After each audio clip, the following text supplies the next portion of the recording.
You know, the dawn of a new week is always exciting. It's like a little mini era. A moment in time.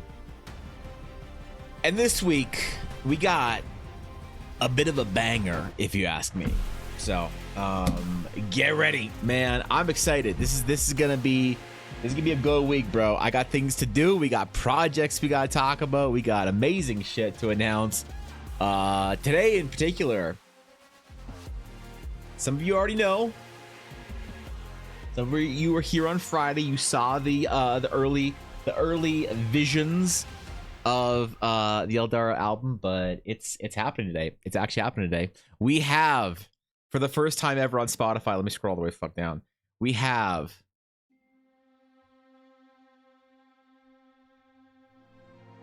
That's right. That's right.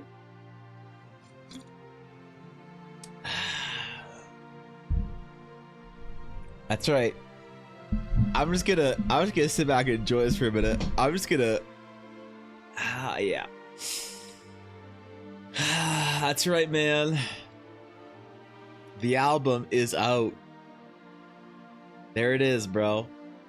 We have the album music for the intro of the stream, man. Finally on Spotify. Holy shit. We got a lot to go over. We got a lot to talk about. But for now, good morning. Good to see you all. I hope you all had a good and productive weekend. If you didn't, that's okay. All you have to do is feel bad about yourself all week. Feel crippling shame. Take some anti-anxiety medication, and next week try again. Next weekend, that is. Who am I talking to? You guys or me? No, I actually had a really productive weekend. So, welcome back, everybody. Welcome back to the first stream with the Realms of Eldara soundtrack, man. I'm so excited, dude. Look at it. Listen to it. Listen to how pretty it is. I'm sorry. Yeah, I'm good. I'm good. You already have it saved and downloaded? Damn, bro. Zura, you're on top of it. What's going on, Ash? Ashley, did you get a TPK off on the weekend? Or what? What are we talking about here? Do we have good news finally, Ashley, on a Tuesday? Or are we still rooting for things to, you know, turn around, I guess, in your D&D game? It's going well, Nick. I'm in a really good mood today, bro. We got exciting things to talk about this week. I'm really pumped, man. I'm really excited about the album. This is actually maybe sort of one of the first official Eldara product releases. The first like completed project, kind of finished and fixed and out there for people. So this is very exciting for me. Even though I didn't personally do it, you know, I can still be excited for it, right? I'm happy. I'm good. There it is, man. We actually have an intro. So it's a part of the playlist, right? It is. Okay. It's part of our playlist, and we're on the right thing. Anyway, yes, it is time. It is time. We're back.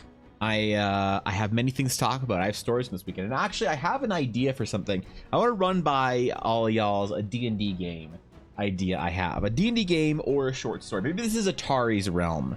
Maybe I got to ask Atari for this, because I need some advice, some input on a story that I want to tell. I don't know if it's better short story form or if it's better in a D&D game form, right? It's like the dilemma of me in telling stories is, do I write it as a short story or do I, like, once I have the sort of the stories I want to tell in Eldara, the first ones anyway, which are going to be less consequential short stories, small, like, you know, individual things happening in the world as opposed to the story of the world itself.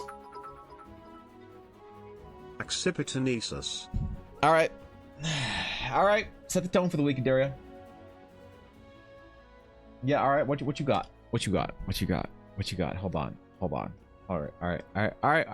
What's the meta this week? The meta this week is it appears as if the meta this week is some form of raptor. But that's the right term, raptor. Some form of aggressive predatory bird. The Eurasian sparrowhawk starting off. Not my favorite raptor. I believe I'm not sure if there's actually a technical definition of raptor. If raptors are just all predatory birds is what I'm going with. We're gonna go with that until someone corrects me, and then we'll call them lame and shove them in a locker anyway. So, not my favorite raptor. My favorite raptor is actually, of course, the American, but actually Canadian bald eagle. So, starting off strong. You know, we're on the smaller scale of raptors. You know what? That's a good boy. I'm gonna give it an 8.3. I'm gonna give it an 8.3. Yeah, 8.3. Good start, Daria. How you doing, bro? What's going on? Jurassic Raptor? No, not of course, not the raptor. A raptor. All right. If Aduria ends this entire thing with a picture of a dinosaur, then I don't know what I'm gonna say. But can it carry a coconut? I imagine so. I imagine most things, most large predatory birds can carry a coconut. I would hope so. I once saw a video of a Canadian bald eagle carrying like some sort of like a baby moose. Y'all know how big those are, right? That was impressive. So birds don't fuck around, man. I'm actually always super aware of birds when I'm out with Yuna, right? Because that's a big danger here. Lots of people with small dogs around where I live. I don't know if this is a problem for you guys that don't live in the fucking Rockies, but where I live, having your dog carried away and devoured by an owl is actually quite a common occurrence. You know, it happens to more people than you would like to happen in your neighborhood, right? So we always keep you on a tight leash, on a very short, you know, very Have close. you heard of right? Evan the Raptor? It's a new Eldera chapter. He was jailed in a zoo, but his dream came true as he attacked his captor. That was pretty good. Yeah, that was pretty good. That was pretty good, Rock. Yeah, what's up, bro? These 100 bits, man. Appreciate it. Are you ready for the government mandated pigeon boiling tomorrow?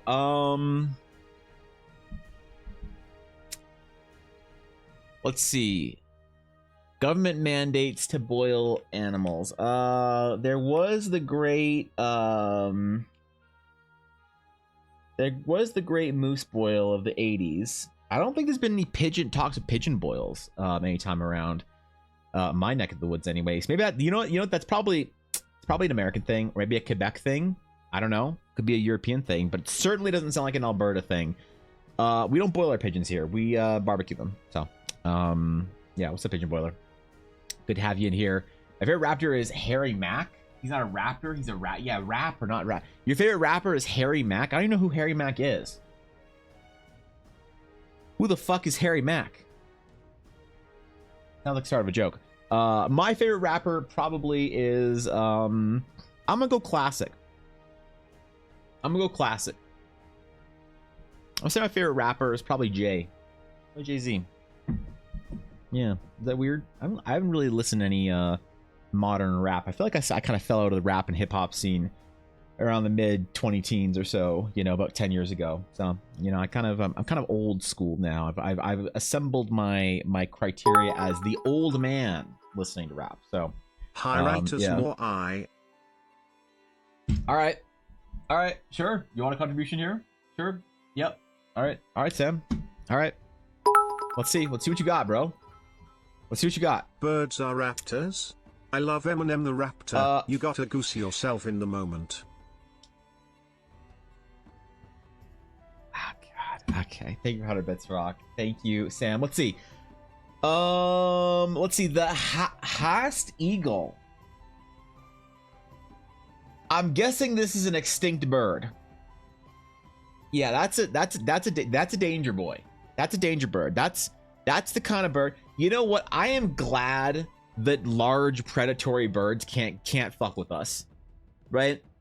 Like, do you know how scary it would be if you had to worry about going out at night? You had to worry about coyotes attacking your dog, owls attacking your dog, bears attacking you, and also some sort of giant predatory raptor flying about. I ain't about that. All right? Yeah, this is. I'm gonna give it. Here's the thing: an extinct raptor can only hit a maximum of score of 8, automatic 2-point reduction for being you know, dead, right? Clearly it couldn't you know, keep its shit together and survive. but I'm still gonna give this like a 7-6, like a pretty high score. This would be like a 9 something. That's a good boy. That's a good boy just sitting there. So yeah, that's a damn. We got some high contributions here for our. It's interestingly maybe one of the more popular metas we've ever had. If we already have 2 submissions on the first day of Daria, so good job, man. Good job picking that, bro. Try boiling. It's fun, especially when they're still alive. That sounds grotesque. Probably something they do in Quebec. I don't know. Harry Mack got really big because of his freestyle on Omegle.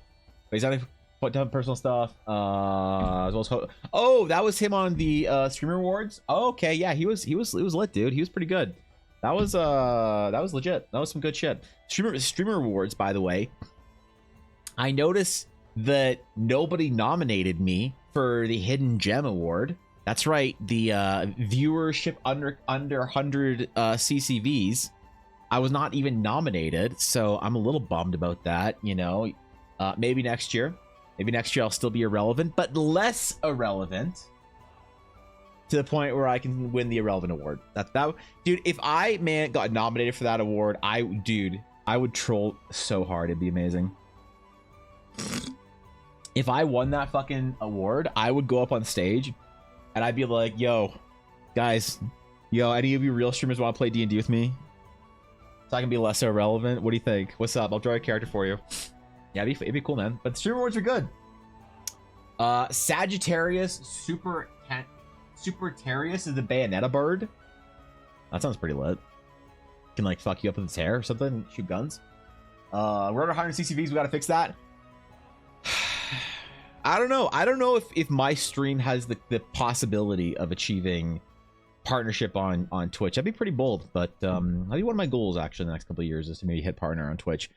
But you need to hit the real CCVs for that. So maybe Dash Doe can carry me with his album releases, and people will be like, "Oh shit, it's a stream that Dash Doe releases his music for." You know, I don't know what happened until I saw the Harry Mack clip yesterday. The stream awards were awesome, dude. I watch them every single year. It's fun. I'm a big mainstream Twitch guy. I don't watch a lot of mainstream Twitch, but I like following the scene. I like following what's going on. I like knowing who everybody is. I used to watch a lot of mainstream Twitch. Big streamers I watch now, not that many actually, to be honest. Some of the OTK crew, but for instance, like Jinxie and Queso and those like streamers that came up in the last year or so.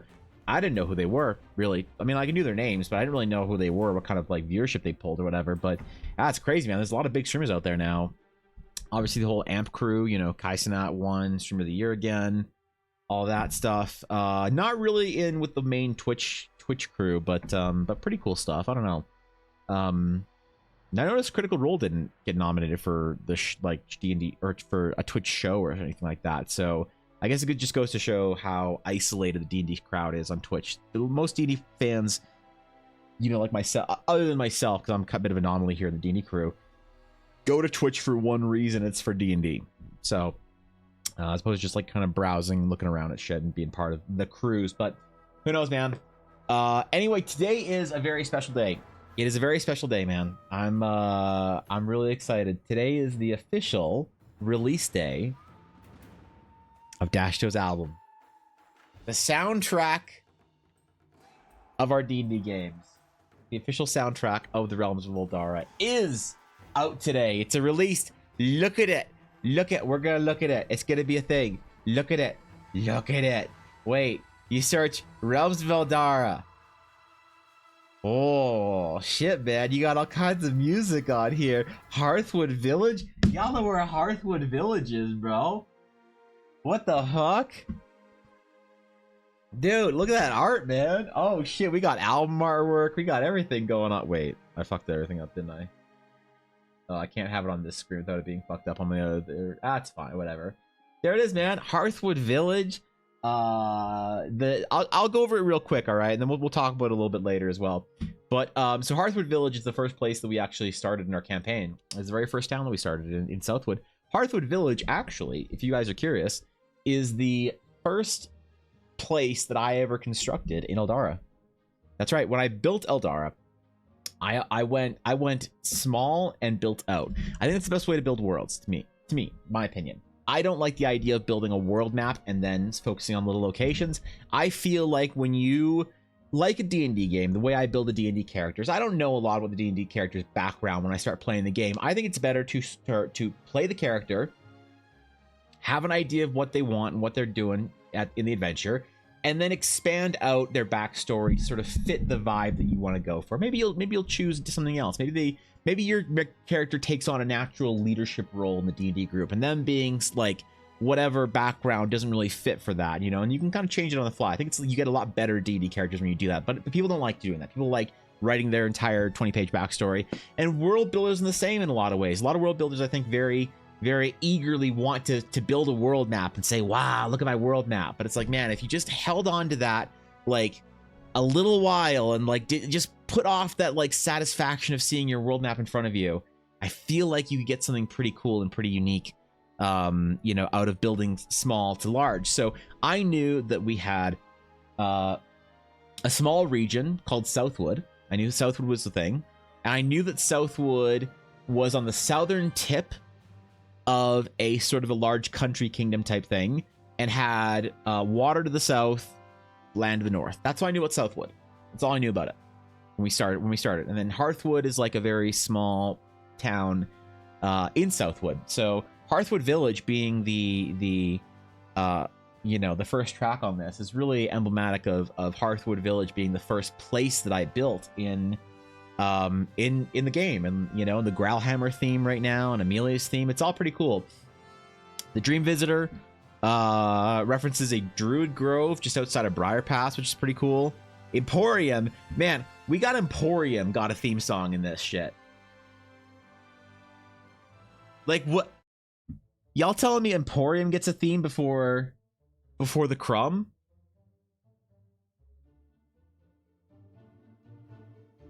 The Wandering Merchant gets a theme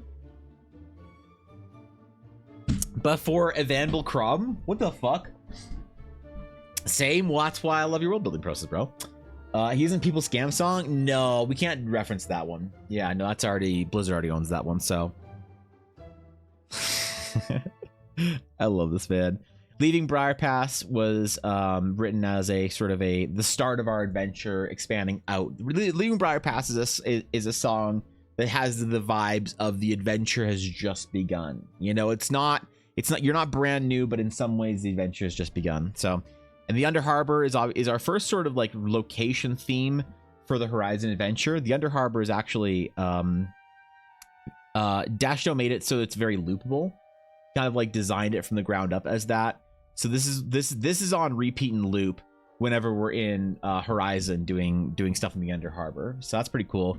Aboard the Broadwake, of course, a little bit of departure for Dashto, you know, doing something more of a shanty, which is pretty cool. You know, I didn't realize that getting on a boat and sailing across the ocean was such a big moment for the party. But for Dashto, he said it was very memorable, so he made a track about it, which is pretty cool.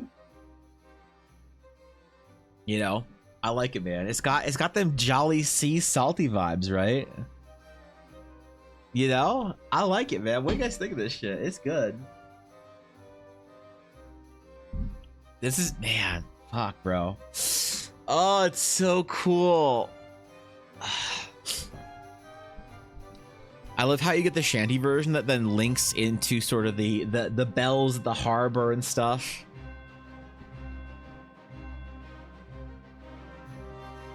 I love this shit, man.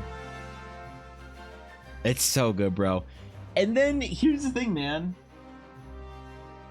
Lord Exthenball's Dread Harpsichord.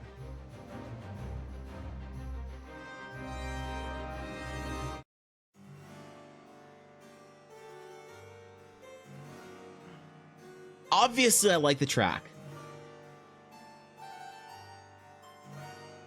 But I feel like maybe I should have come up with a better name than Lord Exthenbald. Or maybe the name Lord Exthenbald was genius. I feel like you either love it or you hate it. But he's like the dark high master of this like maybe evil paladin order that like plays his fucking harpsichord in the darkness or whatever. You know? I don't know. And then, of course, the Foundation of Stonemark is the final track, which the Foundation of Stonemark is kind of like, you could say it's sort of like a theme for Eldara right now, in a certain way. It's kind of the ancient rhythms of Stonemark kind of coming alive. It's a theme for the region. It's a theme for the area, which is really cool. So, you know, the piece is actually really cool. It like takes you through like the burgeoning into the war, in through like the new age. It's Dashto is really intentional, like with his narrative and his music. So I don't know, it's really cool. There is also, hold on, I think he describes it a little bit in his Bandcamp release. So there's a couple places you can grab this. You can get it on Spotify. You can get it. He apparently uploaded it fucking everywhere. So there is a YouTube link on YouTube Music, right? He uploaded it there. He uploaded it to Apple Music. He uploaded it to Spotify. He uploaded it to some weird European distribution thing that I think he made up. Had like a Q in it or something. You know, I'm not sure if it's a real music service or if he was like trolling me and just naming a Pokemon. But apparently y'all got some weird shit over in Europe. So, yeah, it's available everywhere. But the highest, like, if you want the ultra high uncompressed, by the legend himself. It is, Rob. Why it is? How did you know? How did you know, man? It's out today. It's officially released. I'm so excited, bro. Thanks to Tier 2, man. I appreciate it. You're just so pretty. I agree, Azura. It's pretty cool, man. X and bald, half of X and V. If you remove the TH, you get Evan bald.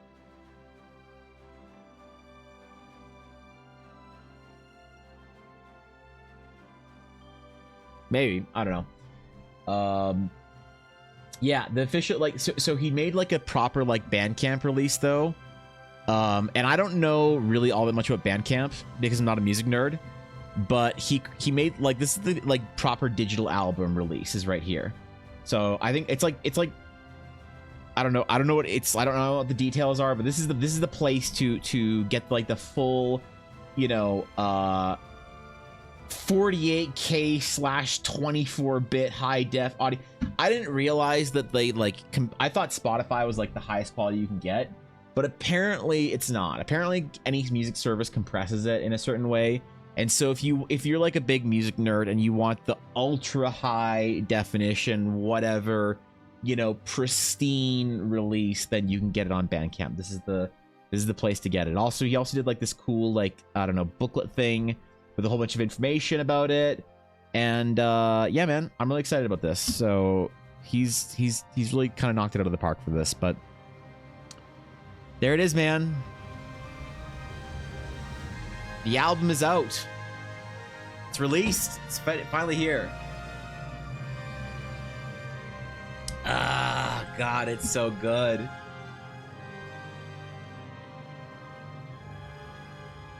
I'm so proud of him, man. I'm so proud of him. This is like a big deal for him too.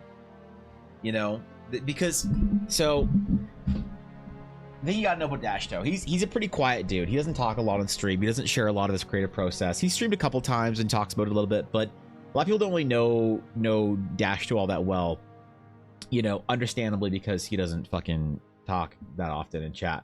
But anyway, he's a composer by passion. You know, he's a software engineer by trade. He works at a very big, well-respected, established video game company, big AAA dev. But he always wanted to be a composer. He always wanted to you know, play classical music and to orchestrate music and, you know, be the next John Williams, as it were, to my George Lucas. So him releasing an album is actually a pretty big deal for him on his like sort of career path, and his it's like kind of his like beginning of his dream projects is you know, starting with this, because I'm really honored. Like he's very flattering when he credits sort of our D&D story as being the inspiration for him, but you know, he I guess it's just the backdrop for him to compose some cool, meaningful music. So anyway, go support it on Bandcamp if you so choose. Get the cool extra info and get the cool shit and the whatever and whatnot. The album artwork will be available as a print sometime soon. I'm thinking March 1st is when I'm going to relaunch the print store, so it'll be available there. What else, man? What else am I forgetting about the album? That might be it. I don't know. I feel like there's a lot to talk about with it, but we'll probably chat about it during the stream. But there it is. There's the official release. I'll make a post in Discord after stream, going over the different places that you can grab it and whatnot. And I might even add the Discord for that because it's a pretty big project release anyway. I don't know. Maybe it's annoying. Maybe it's fine. I never know, bro. Listen, I'm stressed. Europe is weird. That's correct. Yes, you guys have weird things with like IP laws and distribution and music and media in general. Europe is a strange place, man. You know, y'all do some cool shit. Y'all do some not cool shit. It's kind of like, what's Europe like? Europe is like, to me, Europe is, it's more familiar than somewhere like Japan, but hilariously weird in certain ways, right? You know, they're like, you'll hear once in a while, but like a law in Europe, or like a way y'all do something, or like a culture, custom, something or another, or whatever, that just sounds absurd. And I can't tell if the European chatters are making it up or not. Like, I'm still not convinced that the Netherlands is a real place. I'm still not convinced. I thought that the Netherlands was a real place, but after talking to Guapo, I think he's just making it up. I think he's making up all the Netherlands. You know, I think it's a scam. Like, you know how, like, okay, all right, let me give you an example. In Canada, there's lots of people in America who don't know anything about Canada, right? I don't believe that like all Americans are idiots that don't know anything about Canada narrative. I think most people in America don't think ridiculous shit about Canada. They just don't really care. They just think we're just like some, you know, other state, whatever, you know, right? But occasionally you get like an American that legitimately knows nothing about Canada except for what is the memes, right? That we all live in igloos up here, or like log cabins, that it's cold and snowy year round, or something like that. Basically, that we're all living the good old Inuit life 300 years ago, you know? And you kind of joke about it and perpetuate it. And you're like, oh yeah, you know, you're right. Like I have to, it's hard to get like to do wiring and stuff inside my igloo. So, you know, I use Starlink for my internet. And Americans are like, oh, it's crazy, dude. Yeah, it must be really hard. Why do you live in England? You know, I feel like the Netherlands is Europe's inside joke, maybe. I am not convinced the Netherlands actually exist. And I think that the Europeans are just making fun of us by saying it does. Right? Just like how people can try and convince me at one point in time that Austria is not just bonus Germany. Right? So, you know, I don't know if they're fucking with me or not when they say shit. I never know if I should believe our European TDC members or not. But, you know, there it is. Where will the album be available at? It's available basically everywhere you listen to music. So if you want an Apple Music or YouTube or Spotify or anything like that, you can just search Realms of Eldar. It should be up there. I'm gonna get Dasher to send me a full sort of like link tree type thing to everywhere it's available, and I'm gonna make a post about it in Discord. But for now, the obvious places are here. I think they're on the other end of this command now. Yes. There it is. So there's the Bandcamp, Spotify, Apple Music, and YouTube releases are right there. And otherwise, it is available everywhere else, supposedly. He used some sort of publication service that uploads it fucking everywhere. So I don't know how that works. I wish I had that for my art, because there's one thing I despise. It's uploading my shit on multiple platforms. Maybe I need an assistant. I think I need an assistant. That's gonna be my goal this year. I'm gonna hire an assistant. The Dutch sure are loud enough, but I think it's just a joke. I think you're just messing me. I think you're pulling my leg, Guapo. I don't know if they actually exist. To quote Robin Williams, Canada is like a loft apartment over a nightclub. Canada's like a loft apartment over a nightclub. Canada is like a backyard over a nightclub, right? The one thing that I think that most Americans don't get about Canada, like most Americans, right? And this is like not every American, whatever, but I just think that most Americans, the general misconception that most Americans have about Canada, or don't, maybe the thing they don't, sorry, not misconception, the thing they don't understand about Canada is how big and how fucking open it is, right? Like you talk to somebody in the Midwest about like, you know, driving between city and city or whatever, and it's like they have like a lot of Americans have this like idea of what it's like to go on a road trip. You know, maybe some of the Midwesterners understand, but people just don't get how Canada is just fucking empty. It's barren, dead landscape. Well, it's not dead. It's just barren landscape, man. For most of the country, most of the, you know, most of us live within a small little confined little area close to the border. Very few northern cities, you know, actually have any sort of real population in them. It's kind of crazy, you know, to go out and be able to you hit nature and the outdoors and nothingness extremely quickly by driving 20 minutes out of a city, right? I could drive less than 3 hours. Less than 3 hours and be a place where somebody probably hasn't walked in like 200 years. It's crazy, man. But yeah. Small independent republics inside of the European nations like San Marino, which is just a castle on a mountain in northern Italy. It's a gorgeous place and its own country. They get their own country for just being a castle? Really? Jeez, man. Jeez. Download the album. Awesome. I hope you like it, Senex. Thank you for the support. I really appreciate it. I drove from California through Canada to Alaska and back. It was over 10,000 miles. It's massive. Yeah. Maine is like that too. Maine is, you know, there's lots of places in the US, but that's the thing. That's what I mean, Grimwood, by a lot of people don't understand. Whatever Maine, like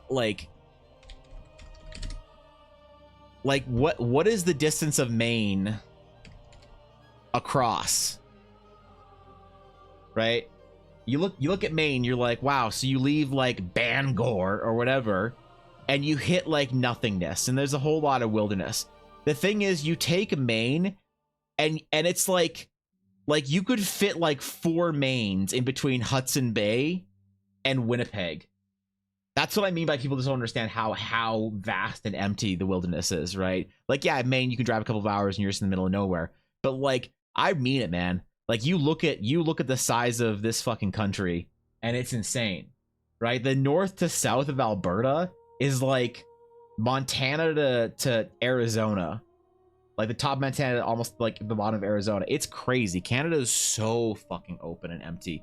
You know, we don't have any big cities in north of like Edmonton or whatever. It's insane. You can drive like you could probably drive 20 hours north of Calgary, the city I grew up in, and only see one large city, Edmonton. Past that, it's just gonna be like nothing, man. It's gonna be small little like gas towns and shit. It's crazy.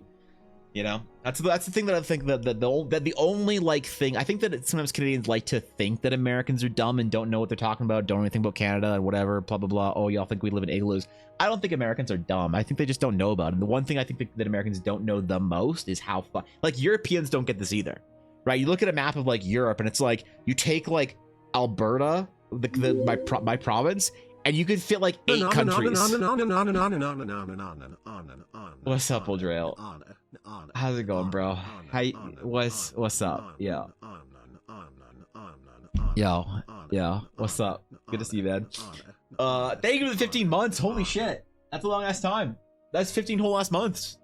That's like more than a year, bro. I'm impressed. Thank you, dude. How's it going? How you been? Europeans always forget on big North America. It's kind of funny. Well, the thing is, there's like an actual size map, right? Like actual size of countries. There's this like cool thing that you can look at. It's called the true size of, where you can take like a country or whatever. So you take like Canada, right? And then like you can move it across the world to see how big it actually is. So like Canada, you know, the livable part of Canada, not that much bigger than the US, which is why it's so crazy that it's so empty. But then you put it over to like Europe, and it's like, yeah, man. Yeah, you can fit a lot of Europe. You can fit like all of the relevant Europe, you know, in here. Like I know Russia, like half of Russia is considered Europe or whatever, but you can put like most of Europe in Canada alone. It's crazy. And then like it's hard to imagine driving like, you know, I mean, that's insane, man. Imagine driving like 20 hours in Europe and not hitting a town or whatever. It's yeah, it's vast. It's vast. Like Americans are dumb. Fishy, no. I refuse to be part of the toxic narrative that Canadians have, the bad reputation where they think that our American brothers and sisters are dumb. All right? I have nothing against our American brethren. I defend them, you know? I just think you guys spend a lot of money on college football. It's that's the one thing I don't get. It's like, dude, it's just college ball. Like, it's like, who, like, what do you mean Georgia has like a $400 million football facility? Y'all have an NFL team, right? I don't get it. Anyway, Yellowknife is roughly the size of Red Deer, I think. Is it? I thought it was smaller than that. I could be wrong. You might be right about that, but I thought that Yellowknife was much smaller than Red Deer. Maybe. I don't know. Haven't been to Yellowknife before. I'd like to at some point in time. I'd like to go up north and go through the Yukon and go through like Alaska, like on a road trip. But then again, that's a lot of stuff, you know. That's a lot of stuff to bring with you on a road trip to be out in the middle of nowhere. And I don't know if I have time for that, bro. I got things to do, man. So Russian China surprisingly empty too. Yeah, like Western China and Eastern Russia, nothing. Just landscapes and that's it. Nothing else. You're right about that. I'm talking about driving with British people. Yes. Yeah, I love talking about driving anywhere with people from England or anything like that. Because yeah, they're like, oh my god, it's so far away, it's an hour and a half. I'm like, bro, I drive an hour and a half to get to the nearest mall. What do you mean? You know? Better thing that Europeans think that 1 hour drive is a long drive. Yeah, well, I mean, it's all relevant. You know, it's all like, relative to where you live, I guess. You know, we can poke fun at it, but at the end of the day, yeah, I mean, you just never would have to drive that long. If you need to drive anywhere that's multiple hours in Europe, you just take a train or some shit, which is crazy. I really want to do a European trip and take the train around and stuff. But I'm afraid I'm gonna get mugged. Apparently, Guapo said taking the train in Europe is very dangerous. Very dangerous. If I go from Valencia, my favorite part of Spain, all the way to like Amsterdam to see the Rijksmuseum, I'm apparently gonna get mugged 3 times. He says it's very dangerous countries, very dangerous part of the world, extremely dangerous for me. So I probably won't go just because of Guapo. When I went from Alaska from California, I was driving 10 hours a day. That's so insane, man. That's so insane. You drive from Paris to Rome, that's like 2 hours of driving. It's gotta be more than that because there's like mountains and shit or whatever, right? You know? Do this Europe trip in May/June? Why? Then I have to see you, Busy. Yeah, then I have to see you in person. Why see you in Europe when I can just come see you in India?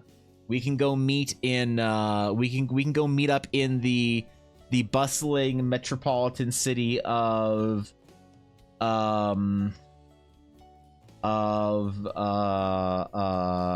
could go to Daspala. We could go meet up in Daspala. I hear the crazy nightlife there. Yeah, what do you mean? You don't want to hang out in fucking Street View? All right. We could go to this place. Yeah, fucking look at this. Look at this, man. I'm not about to get it. Look at how cool this is. Chat because of you. We go get some textiles. There we go, man. There it is. That's where we could go. What do you mean, Guapo? I've heard you say heinous things about European travel. What are you talking about? You're the entire reason why I'm choosing not to go to Europe. Instead, I'm going to go to Disney World where I can see actual cool stuff, like overweight people drinking 64-ounce drinks, you know? Don't put stuff in your back pocket and always have a hand or eye on your bag such luggage. You'll be fine. That's what I love about going to Japan. I love going to Japan because you're never getting, man. Dude, I once had, bro, okay? I once dropped a hundred, just a cool hundred on the sidewalk, and I got sumimasen so fast. I was putting my money away or whatever because, like, you know, Japan is still much more cash than North America here. And I was putting my cash away, and apparently I dropped a cool 10,000 yen bill, and I got sumimasen so fast by a businessman being like, sir, you dropped your money. And I was like, all right. All right, you know, pretty safe here. I don't know. Ever gets mugged. Muggers like be like, why does this guy have so many fingerless gloves and dog toys? Where's the money? What do you mean? Listen, bro. These gloves are expensive. You want me to go through a pair of gloves a week, and then you know how bad that is for the environment if I'm going to throw out a pair of gloves a week just because I have. Listen, I throw out my gloves once I get 4 finger holes in them. So currently we're seeing which of these two is going to be the winner, I guess. But once I am 4 fingers out, then I have to change. Oh, all right. Well, listen, once I'm at 4 fingers and I realize it, then I changed it the other day. So not only get mugged, but people will try and scam. You'll try and scam me. Damn, bro. I don't want to get scammed. I get scammed all the time. I read chat. Brussels is full of pickpocket people. Really, Brussels? I've heard Brussels is sketchy, but no, I'm joking. Europe is pretty safe for the most part, anyway. That I've heard. I guess I haven't heard that much of Europe is actually dangerous to travel into. So I guess it depends on how east you go, from what perspective you have. Maybe he was actually. That's true. You know, there's not a lot of you know, openly gay dudes in Japan. Maybe he's being subtle about it. That's true. Could have been.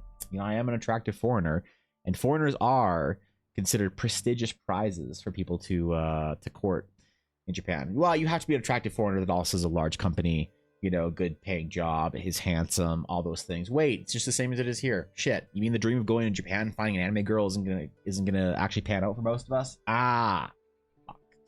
Oh well. You ever got mugged once in Europe? I've seen others get pickpocketed though, but you just got to be smart while you're strolling the streets. But it's all good. Yeah, I think it's probably pretty chill. I don't know, man. As long as you don't go to the Netherlands. Isn't that the rule? Never go to the Netherlands or Estonia.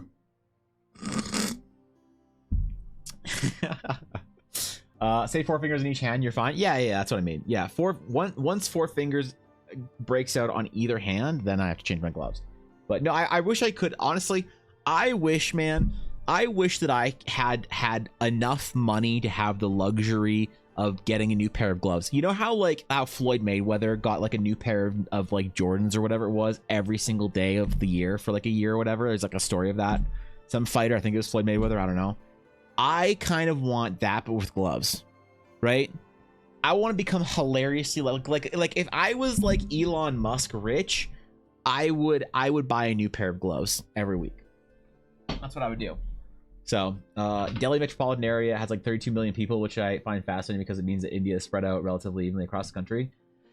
Look, I want to go to India, but every time I suggest going to India, Bizzo yells at me and tells me not to. So you gotta talk to her about that. She needs to give me permission to visit her in her in her majestic country. So during my dreams, my waifu was out there in Japan somewhere. Your waifu is out there in Japan somewhere. The problem is that the bubble you have to burst for most anime nerds is that you can't be an overweight, unimpressive nerd like you are in America. It's not just like, since you go to Japan, the foreigner card is not going to just impress all the pretty Japanese girls around you to want to you know, pick you up and be your hot waifu. You still have to be an impressive individual, and that's the heartbreak, man. You know, I actually had a friend who had his heart broken because of that. He was like, I am sick of these American women. And I was like, yeah. And he's like, I'm sick of their high standards. And I'm like, yeah. He's like, I'm sick of them demanding everything, perfection from me. And I'm like, yeah. Of course, I'm already happily married. I don't give a shit. He's like, I'm going to Japan and I'm going to become the exotic foreigner of every Japanese woman's dreams. And I'm like, yeah, you go there, man. And he went to Japan. He came back. He's like, bro, I didn't get a girlfriend there. I'm like, no. He's like, yeah, I didn't get a girlfriend. I'm like, well, you know, did you dress well? And he's like, yeah, I wore my cargo shirts and band t-shirts everywhere. I'm like, okay, can you speak the language? He's like, well, no, but like, you know, they love speaking English. I'm like, okay, you know, did you strike up conversations, I guess, and try and meet people? He's like, well, no, I was hoping they would like, but like, you know, I use all the stories of like people wanting to talk to foreigners. I'm like, actually, it's kind of the opposite if you go to Tokyo. It's kind of, geez, I'm sorry, bro. It's okay.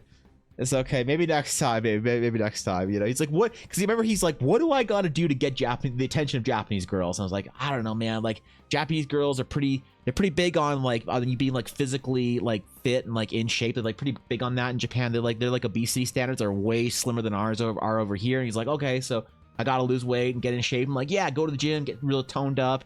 You know, buy some good clothes that fit you and look a little more professional. You know, casual here is not casual there. Casual in America is sloppy in Japan. Casual in Japan is considered like, you know, country club in America. He's like, okay, so I gotta get some new clothes. And when I'm like, yeah. He's like, you know, what else? I'm like, well, you know, status is like a big thing with, you know, a lot of people over there. So like, make sure you got a good job. He's like, okay, so a new better job. And I'm like, yeah. He's like, wait, isn't this all the stuff that just impresses the American girls I'm trying to run away from? Like, well, maybe that's because the dream doesn't exist. I'm sorry, bro. You know, we need to be halfway in Europe. I'm not going to Europe, all right? What's your Discord question? Hold on. Where is it?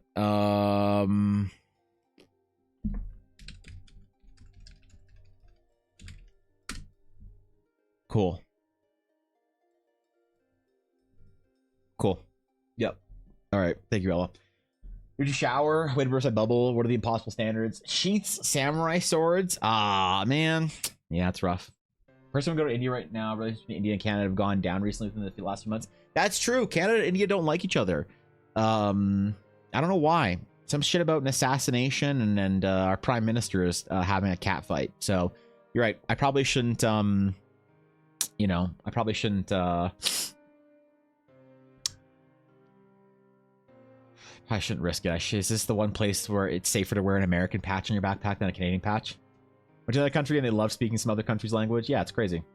When you work in commissions, how much information do you usually ask for to work on a piece? Well, for a commission, I like to work pretty closely with the client to get a lot of information about what their character is like.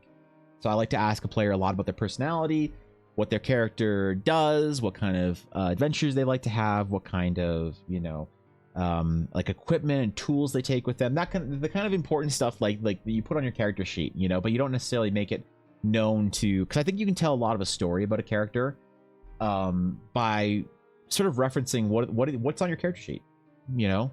And so I like a lot of information from the clients. You know, if they've got some specifics, that's fine. You know, like, hey, right, like, you know, he's got like a well-trimmed beard, his hair is pulled back, you know, he's got like dark black curly hair and it's pulled back into a ponytail, and he has like some gold jewelry, and it's like, okay, cool, you know. But that's kind of like, as soon as but I really don't work well, and I tend to avoid working with clients that are very micromanagey, you know, with their like, hey, I want my character to have the exact face of this actor, and I want him to do this, and I want this exact thing from Pinterest that I saw for outfit with these pants and this whatever. You know, like once a person has that once a client has such a massively specific idea in their head before they get into the commission process with me, I tend to think that they'd be happier working with somebody else. So you should recommend that. You know, what I do is not just to draw someone's D&D character for them. I help them design it. So if they're not looking for help designing their character, they know with 100% certainty, because they want what they want, and they're not willing to like sort of explore it all, then I just tend to not work with them, because it usually, you know, as much as I don't like to make it sound like I'm trying to sound like an asshole, it kind of comes off a little bit asshole-ish, but it usually comes out to be a weaker design, right? Because people don't, it's like you take somebody who's not a character designer and they're just picking already pre-existing things from different things that they like, and they build a character based on that, or character design, like visual description of a character. At that point, you know, it's like, well, you probably just need an artist. You can probably pay a lot less money for just an artist that's willing to just put all that together for you. So I tend to try and like pick my clients very specifically of like, does this person want to work with me on a character design, or do they just want me to draw their OC? And it's like, there's a big difference for that. So no, I tend to like a lot of information from a client, but it has to be the right kind of information, right? And they have to be like open and willing, and in some ways they kind of have to want to get a character that's in my style or the kind of stuff that I do. It's always very strange to me when somebody asks for a character that's like very much not what I do. It's like, why do you want me to do it, you know? So but yeah, it depends on the client, really. It depends on the sometimes honestly, some of the best commissions I've ever done is a person who says like, hey man, I trust you, I want my like paladin to just be regal and noble. They come from this background. I want them to have this order seal that I, on their armor somewhere, and I just want to see what you got. And those are the best, most fun projects. When somebody is so willing to just be a part of the process for what I do, and they like what I do enough that they're like that. The more you like what an artist does, the more open you want to be with your commission request, right? It's like a tattoo artist. You never go to a tattoo artist that does one thing that you love all their tattoo work, and you're like, wow, did you come up with all this? And they're like, yeah, man, this is all original work. And you're like, great, I want you to do this specific design now. And it's like, okay. So it kind of depends on the client, right? But I'm pretty picky about who I choose to work with because of that. So I have to kind of like have a good vibe from them, which is why I don't usually take a lot of like Twitter random, requests and stuff like that. I get most of my requests from people who are in stream, which is actually funny. But yeah, it depends on the client. I like to see the cowboy culture of Japan though. That would be neat. It's pretty cool. Yeah, there's a lot of cool like unique little subcultures in Japan. There's a lot to explore. A lot. I think most artists do that for commission work. Don't think you're being an asshole. Well, it's just hard. Like, okay, so like the problem is the reason why it sounds asshole-ish is because it's like I don't like to say that. The truth is that like what makes me a good artist is that I have an eye for design that's not inherently available to every single person out there because I've practiced that skill, and that's why people like my art. And so when somebody comes into a commission thinking their eye for design is like they don't want another artist's eye for design, they just want their vision specifically rendered for them. It sounds like, to me, it feels like you're saying like, oh, well, I'm better than you at art, so you should trust in me. Which you might be like, well, yeah, that's absolutely fair because it's true. But it also just feels weird and kind of like assholey to say, and I don't like to word it that way because I feel like there's like it's kind of like a relationship. It's like I like to work with people, not for them in a certain way. I don't know. I haven't figured out a great way to say it. So I just try to be as diplomatic as I possibly can and try not to sound like an asshole and make it seem like my opinion of art or like my ability is better than somebody else's. Depends on how people read it. Some people read it very poorly, and some people are pretty literal and straightforward about it. Depends on the individual. But artists like yourself should be let to interpret it, to look through your skill and talent. There's a healthy way to filter through clients. Yeah. If I work with somebody, here's the problem. I have done commissions in the past that you guys haven't seen. The internet has never seen. The mods have seen some of them because it's funny and whatever, or I need to talk to them about it or something like that. But there's some commissions that I've done that I've never posted because it was before sort of I was very willing to like not work with certain people and I would just accept any project. And somebody comes in and they're super micromanaging, they super want the specific thing. Look, if you're paying for something, don't get me wrong. If you are the nightmare client and you are a micromanaging asshole prick where you don't care what the artist wants or thinks or whatever, you have your design, you want them to take this specific face from this specific actor, put it on this specific outfit you found on Pinterest with this specific pants and this specific shirt, and you want this specific weapon, and you just need an artist to put it all together. If you're paying for that, you should absolutely be able to find that. I don't think that makes you a bad person as a client. Makes you kind of a bad client or like a high maintenance client or whatever. And I don't work well with those kind of people. But it's not like if that's what you want, you shouldn't be you should be absolutely be able to get that if you're paying your money for it. And you will find artists for that. And artists will be very willing to do that for you. It's just doing that for a client makes me not like art. And it also makes me not want to post it because it's like this used to happen with graphic design too. And I learned this lesson through graphic design, where I'd work with a client that would want something that's actually like there's more of a binary between good and bad design than there's a binary between good and bad art. Art is more subjective than design. Design has principles and certain communication things to it.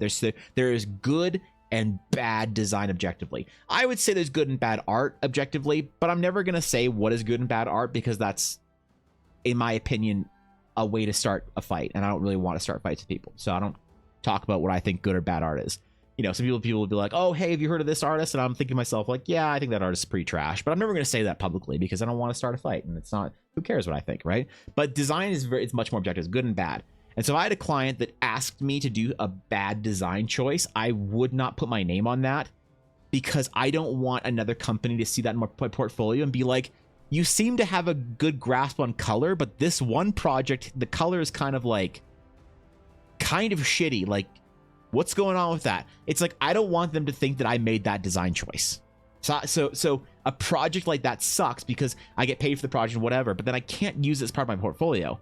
Well, portfolio is not as important in design as it is in art, right? Because design, it's more like you can have like a portfolio of like 10 design projects. If you talk about brands specifically, branding projects specifically, you can have 10 brands to showcase you can do brand correctly, right? But for art, like illustration, it's more open, right? You need like much more of of expansive portfolio of people to get an idea of what kind of things you do. These kind of characters, those kind of characters, these kind of lighting, that kind of whatever, this kind of, right? So it really, really sucks if somebody gives me a project that I can't use for my portfolio. That kind of kills the project for me. It's like, it's suddenly less worth my time, right? Because if somebody asks me to do something that is an NDA project that I have to give up my rights to and not be able to show it, not be able to talk about it, not be able to take credit for it, none of that shit, I charge them more. Art, it's what happens with artists. People don't understand this a lot of times with Kickstarter projects. They're like, hey, I want you to do art. What's your commission rate? Let's say it's $300. $300, great. I want you to charge me $300 and I want to pay you $300 to do this commission for me. And it's like, great. It's for your Kickstarter, right? They're like, yep. So you're going to own the image so that you can publish it and print it and do whatever you want and distribute. And they're like, yes. And I'm like, okay, that's going to cost you more. And people are like, what? Like, yeah, it's going to cost you like whatever your modifier is. For me, my modifier for NDA is 3x. Most artists are about 3x, 2 to 3x, depending on what your base price is. Of like, yeah, if you want to own this piece of art, I don't get to show it for anybody. I don't get to take credit unless you give me credit as part of your project. You get to distribute it. You get to print it. You get to alter it. You get to do all this shit. You're going to have to pay me a lot more so it's more worth my time because I'm losing all of the marketing possibility and promotional possibility behind it. So some people don't understand how that works, which is kind of sucks. But yeah, so there's lots of projects that I've done for clients that I consider it my fault. If I work with a bad client, I don't consider it the client's fault. I try and make sure the client is as happy as possible. But I try and think to myself, okay, where should I have got the red flag early on to not work with this person? What could I have learned to do better there so that I don't have to put myself in this situation again? And then what I do is I send them the invoice. They happily pay it. They're super dope and happy and whatever. And they got their thing, what they wanted, exactly the way they wanted. And they go off in the sunset happy. I get paid. And I just never get to post a piece of art on the internet because I'm like, this is a trash design. Like, I'm sorry.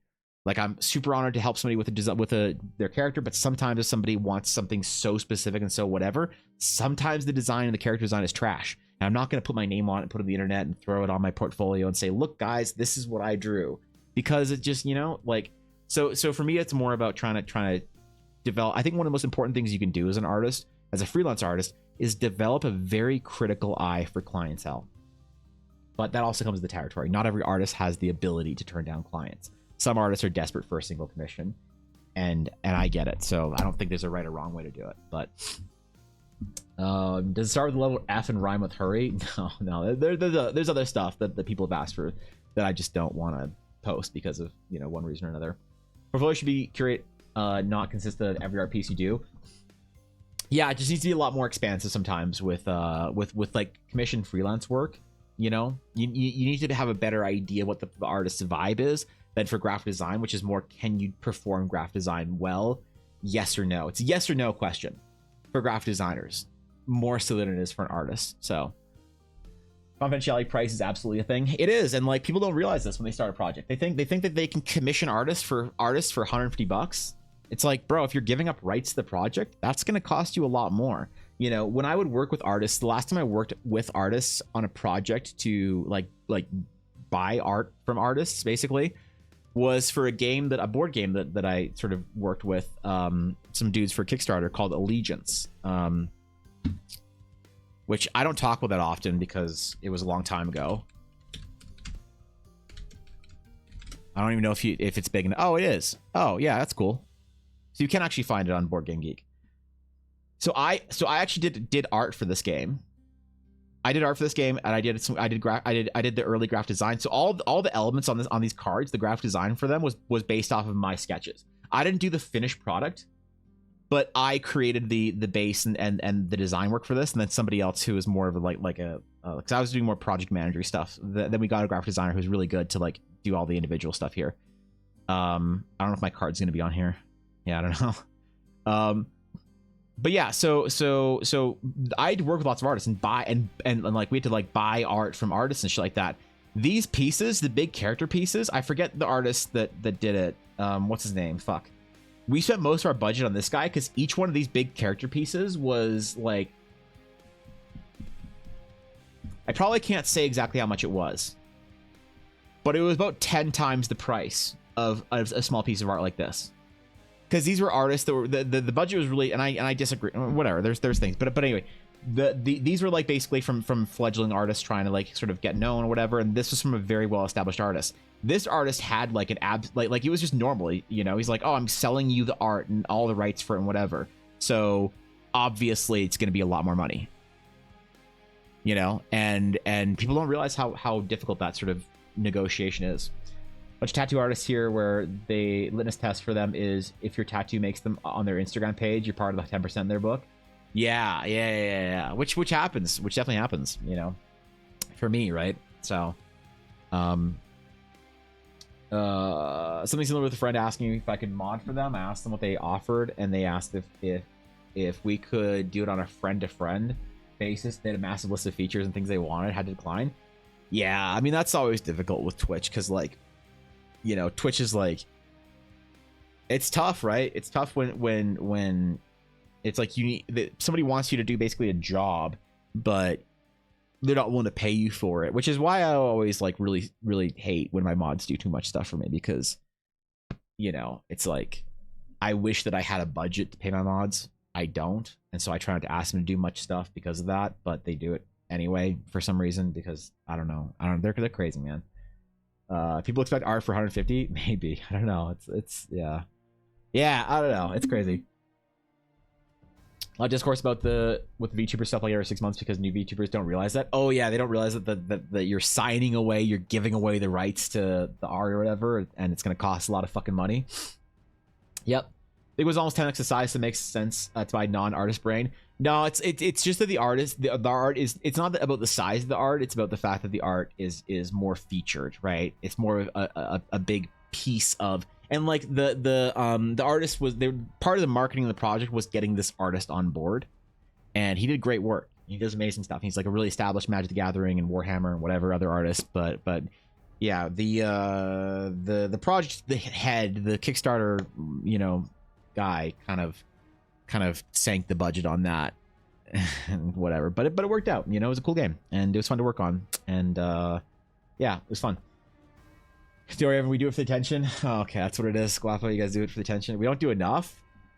You guys do more than, like, I don't know what else I could even ask you guys to do. When I ask you to make a command or whatever, y'all do that shit. Y'all police the Discord, y'all keep chat safe and whatever. You guys do way too much, man.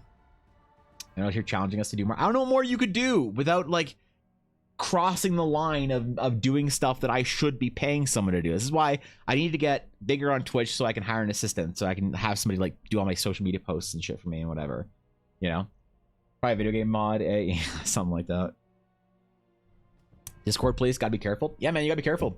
Mods out here banning people in Discord recently. There's been like bots and scam accounts and stuff joining Discords, and the mods have been on top of it, which is crazy. Y'all see that shit before I do, and you know, one of the best things the mods do for me is they give me peace of mind that I know that when I go into the tank and I'm not paying attention to anything, any alerts, any platforms, any whatever, my Discord, other Discords, I do that for like a weekend, I know the Discord's like safe and in good hands, and it's not going to fall apart completely and be overrun by bots and scams and whatever and other bullshit, because the mods are on point, you know. Do we go over to Ashley's albums? We did. We briefly did. We were looking at the cat girl. This is a character that I'm drawing this week for one of my closest and dearest friends, Galactic Goldfish herself. So this is her non-canonical canonical Astral Knight, which is in fact a dog girl, not a cat girl. She very specifically said she wanted a dog girl, not a cat girl. So for what reason, I don't know. You'll have to figure out what Fishy's emotional damage is that leads her to this point. But the thing is, this is where we're at. So I got to redo this. We did the initial design for this about a year ago or so, and I didn't really do anything with it because it was trash. And it still is trash. We got to figure it. We gotta figure it out. Steve, thank you for the 14. 14 G's.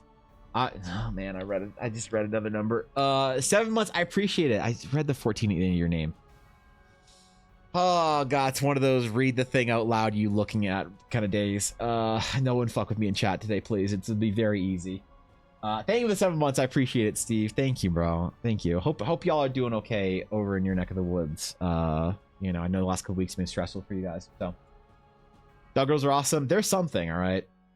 So we gotta figure out this design. This was the base of it. We gotta make it really Astral Knight. Now that we know what Astral Knights look like, okay. Now that we know what Astral Knights look like, we have to make Fishy. This is, to me, is her character canon or is it not? That's the real question. Do we canonize her dog girl Astral Knight, or do we say this is a non-canonical OC in Eldara? And I am willing to canonize her, because here's my opinion. Here's my view. There's gonna be weird shit all over the world, and I want there to be a precedent set that there are weird things in the world, because this is a world that players have to be able. So we have to run a there's a thin line, all right, and we have on two sides of this coin or whatever. We have a I don't know, what do we say?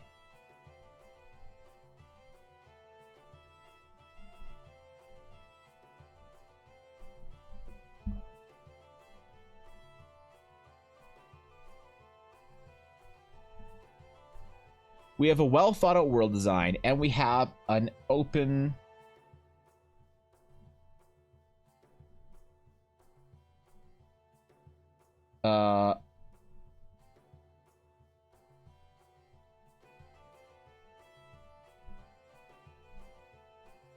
we have a well thought out world design. We have an open world for player ideas. So under this sort of category about a well thought world design, we need to have certain limitations, certain, you know, restrictions, and certain ideas. So we have our different races, our locations, our orders, whatever. Over here, we need to make room for things like player stories, GM storylines. And one way to sort of, I think, do that, to have a good balance between these two things, because if you have a well thought out world and it's all very nice and well organized and everything is like very canonical and it all fits together and it's all good, the thing is, you remove the open sort of like side of things. You remove this altogether. This can't exist. You can't have player stories and all this shit where people want to be some crazy ass stuff, right? But I think that if you operate on sort of a 90-10 rule, 90% of your world is well thought out world design. You have specific shit. You say like I don't think there's anything wrong with saying Astral Knights. So for instance, the Astral Knight, a lot of people had the ideas of like, oh, if I play an Astral Knight, I want to use an astral like axe. I don't want to use a longsword. I want to use an axe. And I have to say, well, then you wouldn't be part of the order. If you're playing an Astral Knight, they use the astral longsword. All of their martial arts, all of their training, all of their techniques are all built around the longsword. The longsword is part of their identity as an Astral Knight. You as the player then, if you want to be the crazy, unique, special, sparkle, unicorn, individual, you know, Ho-Oh flying over Ash Ketchum in the first episode, you can do that if you want. The problem is that the more like restrictions I put on it, the more identity I get out of it. And so you have to, that's a fine balance. But if you want to tell a story of some crazy idea, like an Astral Knight that uses a spear, that's your story, man. Your job as the player is to tell the crazy exceptions. So my sort of the way of thinking about it is I create the rules and you create, as the players, the exceptions. So we do a 90-10% type thing here. So it's like, am I going to put in like Runa, like dog people. The demi-human race. The Anthros. No. I'm not going to put this over in my category here. But is it out? But to have like you imagine this like scene of you walking down the main street of Grand Crest, biggest city in the eastern hemisphere of Teleria. Biggest city. People from everywhere. Trade ships from across the lands. Small kingdoms. Large empires. Everyone congregates in Grand Crest. I want there to be weird shit. It's like, yeah, you walk by. Oh, yeah, you see Dusarians. You see humans. You see elves. You see Twilight elves. You see Nyathar. You see Rokari. You see, Geminos. And all these things are the canonical things that I've created. But also, you see a walking turtle. And I'm fine with that being canon. And I don't have to tell the story of the turtle people. But there's like gonna be weird oddities, and I want if the world is big enough that there's weird one-offs and whatever, that being a one-off thing, like if you want to be a fucking a furry cheetah man with 4 arms like I'm a champ, it's like that's pretty weird, and I'll admit kind of stupid, and that's not making it into canon. Why? Because I don't like your idea. I think it's dumb, but I don't have to like your idea. I still want to make room so that your character and your idea of a furry Cheeto man with 4 arms like I'm a champ has room in the world to still be considered part of the canon. So that's what I'm considering Runa. That's what we're considering Fishy's character Runa here. Runa is not part of the rules. And normally when I create art, I create the rule. I create the rules. I create all this shit. And today we're working with an exception. So so if you ask me, Evan, are astronauts allowed to use spears? I will say no. This spear is not an astronaut weapon. But Runa's still an astronaut and uses a spear. Why? Because that's what the player wants. And we're talking about a player character here. And so every astronaut has the same longsword, right? And part of what Ella wanted is when Ella said, make me an astronaut, she wanted to be a canonical. She wanted to be a canonical astronaut. She wanted to fit within the canon. She wanted her character to support the canon. Fishy didn't give a shit. She wants to be a hot dog girl with a cool spear, and there's got to be room for both those things in good world building. I think so. Do you make a subclass for Former Knight or something? Maybe, yeah, it'd be a cool idea. I don't know. Like that's the thing. Tell me the story. I don't know. Astral Knights do not get to use spears. They do not make spears. They only use the longsword. Why does your character have a spear? Tell me a cool story, man. That's the way I feel about it. So. You can create anything. It's high fantasy worlds, so demi-humans, ancient wizards, experiments. Yeah, sure. I mean, there's certain things within limitations of like canon, right? Like if you have there's no canonical Gundams or whatever or some shit. But like, fine, tell me a cool story. Sword attached to her belt, so she has it and stuff, but prefers the spear. So here's the problem with that, DC. Yeah, you're right about that. Part of what makes the thank you, Asylum, for the follow. Part of what makes the Astronaut cool and have an interesting identity is they are the only place, the Astronaut Temple is the only place in the world that can make astral steel. There's only one hidden technique, only one hidden forge, basically, that makes these swords. And the astral steel blade is required to channel their magics. It's required. So the question is not so much, well, do you just need a sword with you? It's how do you use your astral, like how do you have an astral steel weapon that they would not make at the forge? So you have to create a story of like, oh, well, maybe this is like an ancient spear from like early times before they settled on their astral steel blades. Or maybe this astral steel sword, the smith made it in secret and gave it to Runa or something. Like there's got to be a cool, exceptional story there. But you need to have an exceptional story. It can't just be like, oh, I'm cool because I have a spear. So yeah, it's like you can create those exceptions while fitting within Canada. Or Canada. Okay, canon. Jesus, you know what I mean. Ella versus Fishy. Yeah, like I think Runa's a higher level astronaut than Ella is, so she'll probably smoke her. Be a goddess of freedom and wind who's represented by a blue colored bird. Kind of stylish. It has fire powers too. Sure. What's your world called? So the world is called Eldara. It's called The Realms of Eldara. There is... Wait, look. The album has our world on it. The Realms of Eldara. Ooh, look at that, man. Look at our brand. Look at how official and fancy it is. So the setting is called The Realms of Eldara, and of the many Realms of Eldara, of the 20-something worlds within the setting, the one we're currently working on is called Teleria. So the world map is called Teleria. That's where we're at right now. Always make sure you don't mess up your Canada hard to understand lore otherwise. Yeah, listen. Every good story has a very well-crafted Canada in it. Okay? You're right about that, DC. Take it 100%, man. Becomes an Astral Knight, decides it's not for her, was friends with the blacksmith. Not a blacksmith, the blacksmith at the forge. Turned sword into spear, fucked off enjoying Dragon's Claim. Yeah, so there wouldn't be... You'd have to find... For another blacksmith to learn the secrets of how to make astral steel, it would have to be an extraordinarily exceptional circumstance, because the Astral Knights, part of their order and their culture is the guardianship of this knowledge. They are the only people throughout history. Empires and kings and lords and rulers and whatnot have all tried to replicate the techniques to be able to make astral steel weapons, to invoke the powers of the Astral Knights in their own way. But they all failed. There is something very, very secret and very, very important with the Astral Steel forge at the temple, where only they have been able to make it, you know? And so if you have the exception, it would... If you want to fit this character into canon as to why she has a spear, I think it's much more likely that she found some sort of old, lost astral weapon.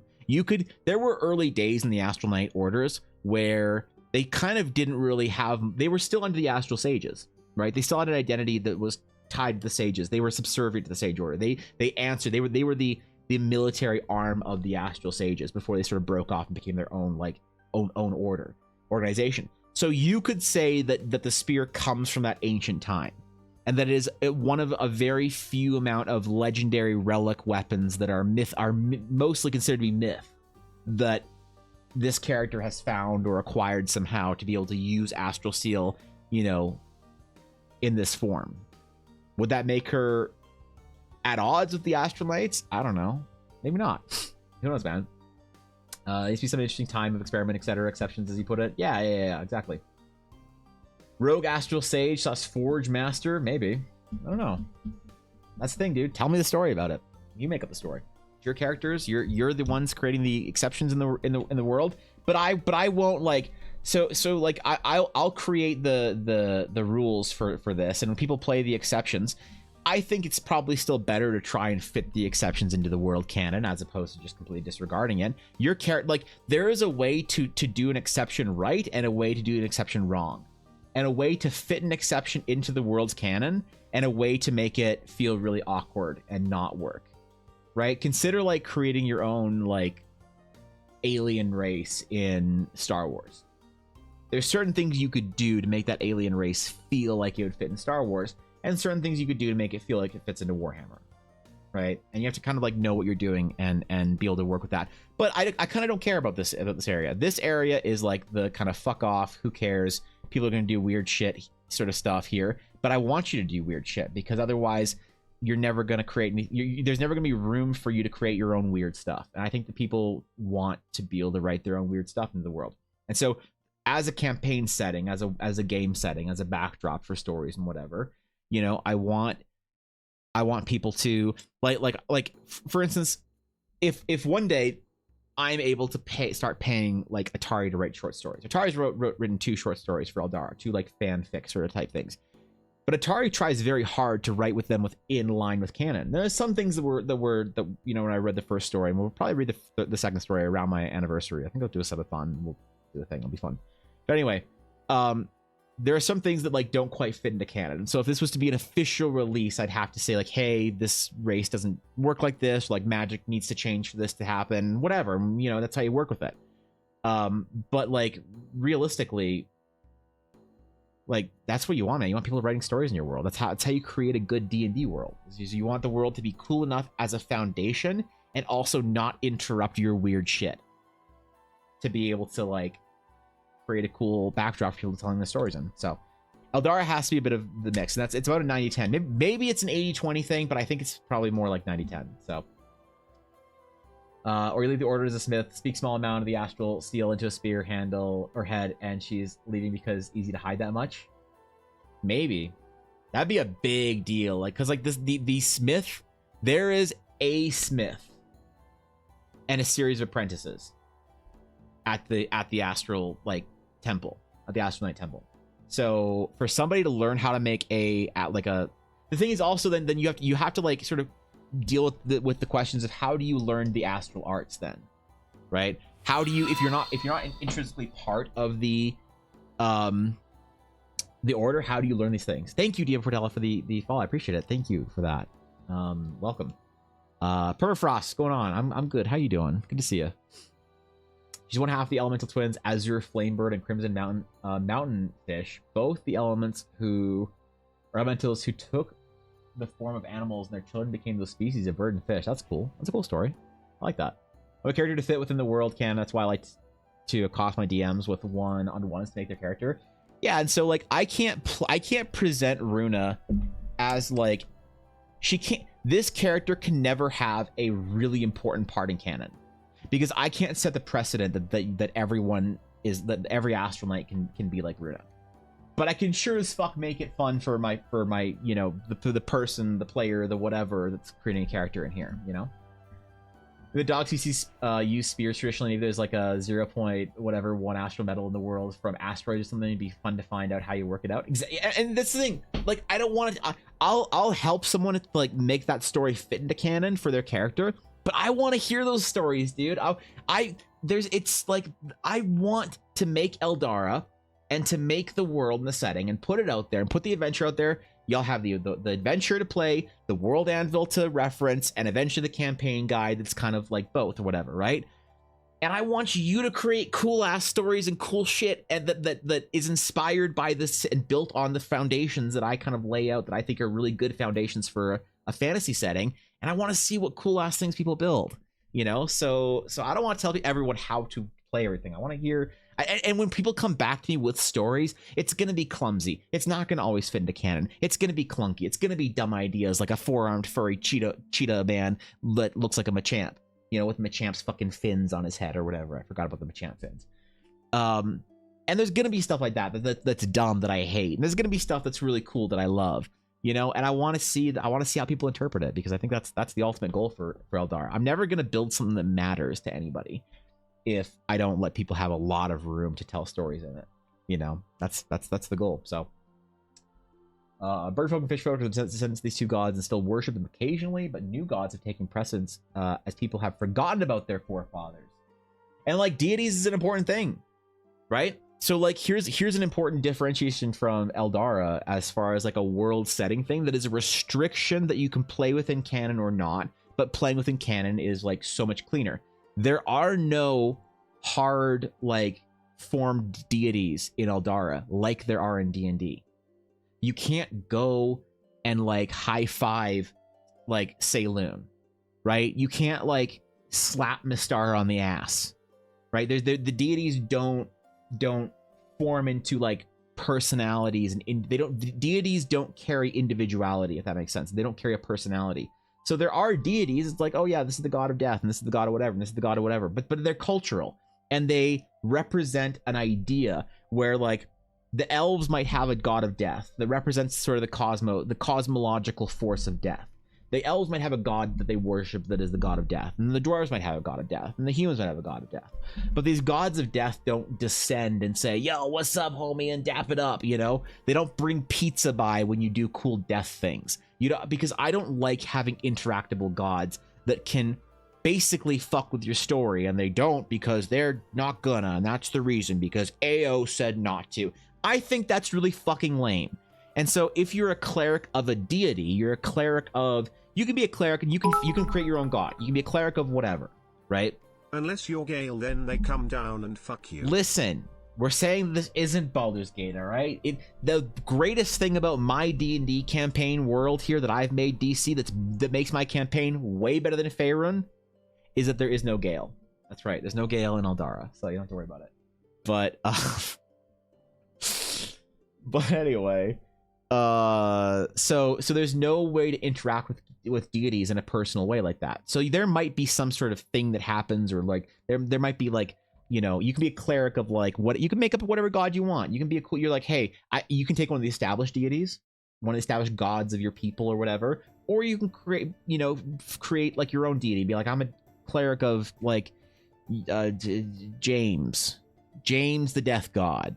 Yep, Trailer Park James, that's who my god is. But like that, it won't be you use divine intervention or whatever as a cleric. It's not like some dude in like a stained wife beater is gonna come down with like scratching his belly with a 6-pack and be like, yo, I'm James the Trailer Park death god, what's up? It's not gonna happen like that. So there's certain rules, and I really hesitate sometimes to make a hard and fast rule. But with some things that are mechanics based, like, are there deities? How does that work? Does magic work this way? Does this work that way? That's when you need to create a hard restriction that is kind of like overlapping into the 10%. But again, tell me a crazy story, you know? At that point, people are just doing whatever they want. So this is more D&D settings with the local gods like Japan and stuff. And there's probably lots, like, there are powerful spirits in Eldara that you could get power from, that you could have like a local deity like that. Like, part of Runa's story could be that she protects some shrine of like a small like deity-like spirit, like a kami type thing that isn't like some overwhelming omniscient creation god, but you know, it's like a cool little, it's like a powerful spirit. Like, you could absolutely have that story, you know? Thought of having really nice moments and such for my character. Things would happen. Yeah, I mean, that's those are always important, I think, right? In this case, the gods are the elements they worship, not actual gods, right? Yeah. Kinds of troubles aside. All right, okay. Like, Canada knows he was a drunk former army officer that had his table at the Dragon's Claim and drinks till he passes out, but secretly is a badass type deal. Oh, yeah, he fits in well at TDC then. Yeah, you left in the portal in your first playthrough? Jealous. Yeah, I'm jealous. What's up, Roadkill? Good to see you. I actually I started a Baldur's Gate tactician playthrough. Again, I decided that I don't really want to play Baldur's Gate 3 again, but I was like, you know, I kind of want to play like a more tactical game. So I'm trying to do my tactician playthrough before I maybe choose to do an honor mode playthrough. I'm kind of like gauging to see if I want it or not. If I really want to do it, if I'm really enjoying my tactician playthrough, I'll probably do an armor playthrough. But I decided to play a sorcerer, a spellcaster. Why? So I don't have to have fucking Gale in my party. I don't have to have Gale, and I'm gonna actually play with ex-wife. I'm gonna respec into Rogue, so I don't have to have Astarion in my party. So if I can make a party and not have Gale or Astarion, I think I'm gonna have a great time playing through. I'm gonna have obviously Shadowhoney to be sassy. I'm going to have ex-wife be my rogue, respec Lae'zel the rogue, and then I don't know who else I'm gonna choose from. I think I might have a hireling. I think I might choose a hireling paladin. That's what I might do. So, my Lord of the Gods are mortals who made wish and granted powers through it. The actual gods are kind of like amorphous, kind of elder gods in a way. People worship generally the mortal deities and the true holders of the power. That's cool. Yeah, I mean, deities are like the interactability of deities. I think is always a certain vibe that you need to be very careful of as a world builder. It's like how, because like to me, I don't know if you guys feel the same way about when there's a story with like very like accessible deities. Like, you know what really bothers me is when like they even do this in Baldur's Gate when Gale talks to Mistar and he's like, why can't you guys just come kill the Absolute? And she's like, oh, we can't because we have like binding god agreements and whatever. And you're like, oh, okay, that's crazy. Yeah, that's too bad, you know? All of magic is threatened, but you have to choose Gale to go do it. You can't fucking do it yourself, Mistar. I guess you're kind of a little piece of shit. And then it's like later on, you know, you talk about this of like, oh, the dead 3 are doing stuff and the gods don't approve, but they're not going to stop them. They're not going to stand in the way because AO doesn't like it when the gods get in the way of mortal affairs. And it's like, what a shitty reason. You limit the ceiling of how important a story can be. Because realistically, if there's some threat to the entire world where you'll lose all mortal life, all mortals can be wiped out by this dangerous threat, you're like, oh my god, dude, this is really crazy. We gotta save the world. You'd think if you had gods that could come down, snap their fingers, and you're naked with like, you know, a giraffe head where your asshole should be, like, then you would think that they would come down and like fix the problem. And if you have someone else that's going to come down and fix the problem for you, if the problem gets big enough, then that means that any story you write within your world can't be big enough that the gods would need to come down and snap their fingers and have it go away, right? And so it's kind of like you just take on the role of a pawn in a greater galactic fucking game, and to me that's kind of lame, you know. So I don't want gods to be this was so difficult to make this decision, to make deities non-interactable, to have it be like a mystery, like, hey, we believe in the elvish god of Chiron. Is Chiron an actual deity that can come down and slap you on the back of your, you know, the back of your ass and get you going? Like, I don't know. It's never happened.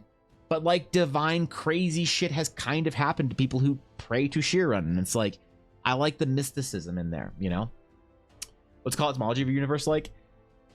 The cosmology is basically we create a bunch of cosmic forces that sort of define the way that supernatural elements work, but there's no necessary, like, there's not a the thing that I'm trying to keep out of the cosmology is I'm trying to keep out personality and like conscious intention out of the cosmology. I don't want there to be like so like light and dark are two part of the cosmological wheels, right? It's very common in a lot of fantasy stories. Warhammer, Warcraft, Lord of the Rings, Diablo, lots of stories, lots of fantasy stories have a cosmology that has a light and a dark. And the light and the dark is often represented as two different, like, oh, well, there was Ao, who liked the light. And then from Ao came Oa, who didn't like the light and was darkness. And Ao and Oa fought. It's like, okay, like, whatever. But that can be a story, but I don't like putting the actual, like, intentionality of there being that presence in there. Like that it's like the whims of a creator deity, you know? Her defense, she wasn't a god. She was just some random fuck who just became a god because Helm stabbed a bitch. She's like the third ever Mystara. Yeah, but the problem is then the role of Mystara or the rank of Mystara doesn't give you much godliness to it, does it? It just, you know, doesn't actually do much for you then at that point. You can't actually do anything. So it's the question of, like, you know, the age-old biblical question: is it possible? And I like to leave, like, you know, real culture out of fantasy, but I think there's lots of inspiration we can take. And so there's the age-old question: could in fact Jesus microwave a burrito so hot that Jesus couldn't exist, or sorry, couldn't eat it? And so it's like that problem can't exist. It's like, well, if you say yes, then there's the limitation. If you say no, then there's a limitation. You can't do that with divine omniscient beings. And suddenly when you have divine omniscient beings in your world, then you either don't matter or they're not divine omniscient. And it's like, so then are they really gods, or are they just like powerful spirits, in my opinion? And so I try and like lose the deity kind of like thread, as opposed to just having powerful entities. You know what I mean? The worse than the absolute is a threat to the multiverse. Yeah, exactly. I didn't get why they didn't just come down and snap their fingers. Why you had to go on board a fucking Squidward ship, and I don't know. Moral deities in this case don't truly have fully power and also lack a modicum of free will. They're just kind of like embodiments of the power, whatever. You have astral, ethereal elements, etc. No, so the thing is, the one thing about the cosmology in my setting that makes it maybe a little bit unique is there's no planar realms. There's no planar realms. There's not like an elemental plane of existence. There's not like a hells or whatever. There's no astral sea. There's just, it's space. There's kind of a I try and bridge like the fantastic elements of science fiction, because I think astrophysics and, like, you know, astronomy and like all the cool things that exist in the real world, I think they're cool enough to be in fantasy, you know? And so I think that like space and all the cool shit in space is a cool enough force that I don't need to have the astral sea or whatever in between my planets or between my worlds. So I like to have a physical location.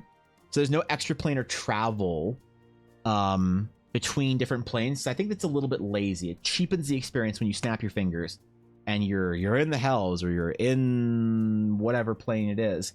And the reason why I want to have physical is because I want to be a journey. I want there to be like I want there to be, and in the realms of Eldar, I mean, like in our fucking title painting, you know, you can see like one of the other one of the other realms in the sky. That's the whole point of doing the title painting, is you can see one of the other, like there's 26 fucking worlds in Eldara, and that's one of them. You're on one. This is Teleria, and this is the second one. Depending on the time of day or the time of year, you might be able to see like 3 or 4 worlds in the skies. And maybe this is a world of like hellfire and, you know, flame and death and whatever. And this is our hells. This is our Avernus. But it's a physical place that you can go to. You know, why don't I use my mouse when I have a fucking stylus or whatever? So yeah, I'm treating it just a little bit differently than a lot of like the planar magic or whatever people like, but.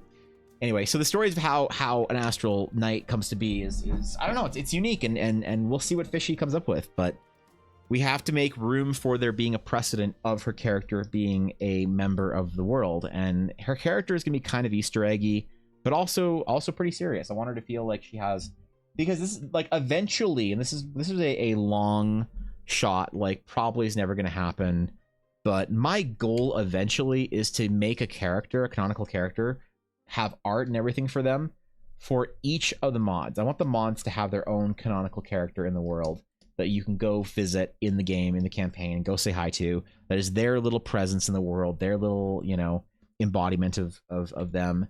And so this is gonna be Fishy's, and we already have a couple. Like we have Fox's character, you know, her character, Aoife. This is Tiny Spirit Fox's character. She's a Rokari rogue. You know, Ella has multiple characters. Her most current one is Charlotte, but Ella gets more characters because she's a player in my game, and none of the mods want to play with me. So besides Ella, so she's the only one that gets actual characters. But I want to have like a character for Thorkin and Bizzo and the rest of them and whatnot eventually. So we need to get Fishies done or whatever. Only way I could say a deity intervention could be more reasonable is, for example, if maybe something out of pocket like Tiamat summon and you're given a blade or so spell that specifically locking Tiamat back to the other realm. The god such deity isn't just whisking away the problem, but giving you a solution to solve the problem. If it arises, it removes the idea of deity instant snapping problems away. Yeah, and but that also so you're absolutely right. That's a good way of handling it. The problem that solution. This is why I don't like every solution you have with deities creates another problem. The problem with that then is you have like you remove some of the omniscient power to be able to like control it in a way, but that's like a very interesting human story. So it's the thing. I don't think there's a right or wrong answer. I don't think that there's like a wrong answer when it comes to deities and shit like that. I think it's just what you want to do for your own world or whatever, you know. For your most drawings, yeah. There we go. I think the next most drawing costs 1,600 bits. I think, Nick. I don't remember how much the next most drawing costs, but it doubles every time, bro. So things like plane shift, astral projection, etc., work differently or don't work. There's a lot of D&D, because you make a good point, Bertella. There's a lot of D&D mechanics that just kind of have to work in a different way, and I kind of ignore them in a lot of ways, right? Like, for example, there's no real common extra dimensional space in D&D, or sorry, in my game, but there is in D&D, and there is like astral travel and summoning and all this kind of crazy shit. And so I try and make sure that my world is 99% in line with the D&D game and with the D&D rules, but I never limit myself in a way where I'm like, oh, well, I have to have this thing because it's in D&D, and how do you have the entire cleric class without this thing working, right?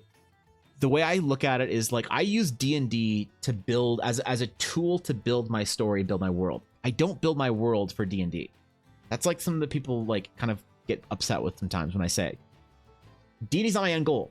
So if there's a thing that D&D does that they're like, D&D says you must have the mechanic of like planar travel in your game to be D&D, then I'm like, well, I can do without that. Or I can reskin it, or we can talk about it, or it can just be a weird oddity of the game or whatever. I'm not really worried about it. It's mechanics for a game. But like Eldara and Teleria has to transcend D&D. It can't exist within D&D. It can't be limited just by D&D. And it's like, well, you have to have this, you have to have that, you have to have this, because that's what D&D is. And so it's awkward because it's like, yeah, sometimes there's an idea that's a very D&D idea that I don't think fits into the storytelling that I want to do. It's like, but then how do you play D&D in that world? And it's like, well, you just kind of do your best, and 95% of the time it's going to work out. And sometimes you're absolutely right. There's going to be a weird thing that's like, wait, but how does this spell work? You know, it's like, that's kind of weird, you know? And it's like, yeah, it is kind of weird. And it's going to be a little bit awkward sometimes, but I kind of I used to obsess over how to make these things work and how to make them like feel like properly aligned and all that stuff. And it's like, I just kind of let it go at a certain point in time. It's like the 90-10 rule that I have for storytelling. 90% of it's going to feel like 90% of Eldar is going to align with like being able to be played very well in D&D as a game. But 10% of the time it's going to be a little weird, you know? And I'm not willing to sacrifice like 30% of the story to make 10% of the time feel better in, you know?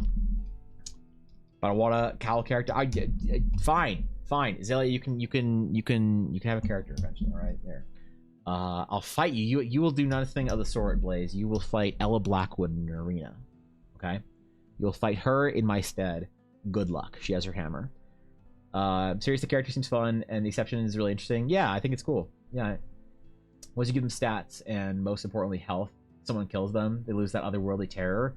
Yeah, I would never make stats for a deity in the world. I would never make stats for it. But I don't know. People like that kind of shit, and it's cool, right? Bags of hoarding, portable holes, damning point spell, etc. What are the rules for Eldara? So mechanically the thing I don't like extraplanar manipulation from a gameplay standpoint. I don't like how you have this sort of mini game of survival in D&D that I think is really cool, and the way you overcome it is by like overcoming it in interesting ways, right? You overcome your carrying capacity by getting a caravan, by getting a hireling, whatever it is. I don't like just snapping away gameplay and saying like, oh, I never have to worry about holding my carrying capacity ever again. It's never part of the game ever again because I have a bag of holding, so I don't have to worry about that. I have a infinitely replenishing ration, so I never have to buy rations anywhere. I have a mansion in that appears in a dimension door, so I never have to worry about going to the inn ever. And you remove like a lot of like the gameplay that's like fun about D&D, I think, by just snapping it away. And I think bags of holdings and things like that remove gameplay in a way that I don't like, and it makes it kind of weird and common, and so whenever there is extra dimensional space that doesn't quite fit, I want it to be kind of awe-inspiring, right? So for example, there's a wizard tower the players went to, and when I said when you open the door, it looks like you're in this massive like school library type thing, the players were like, holy shit. It was like a big deal because the things like bags of holding aren't like, they don't exist. They're not like a common part of the world. So when you see a place, it's like, oh my God, this is bigger on the inside. It's like pretty cool. It's like pretty striking. And it used to be like that. And I feel like, you know, back in the day when I first started playing D&D, a bag of holding was like the most important legendary item that you got in your journey. And now everyone kind of expects one at level 5. So they can just snap away gameplay. And that's my reasoning for, and again, I'm not saying that it's bad world design or whatever if you have that kind of stuff in your world, but it's just, for me, I didn't like the way it feels, and so I made the choice to remove it.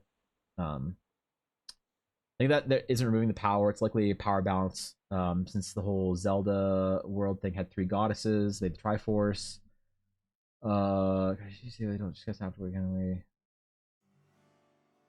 The gods just snap things away from powers. Yeah, so that's the thing. It's like then you kind of need a different word for them, right? Because it's like the idea of it being a god is like this amazing, crazy, omniscient power. And if you don't have that sort of built into it, then it's like, you know, are you really working with the gods here? And so it's kind of like for me, it's like if I throw around the term god, I want it to mean something that like historically the term god has meant in our collective human mythos. Because if I invoke that term, I want to invoke it very carefully, just like dragons. There's no like common dragons. If you find a dragon, I want dragons to be like rare and named.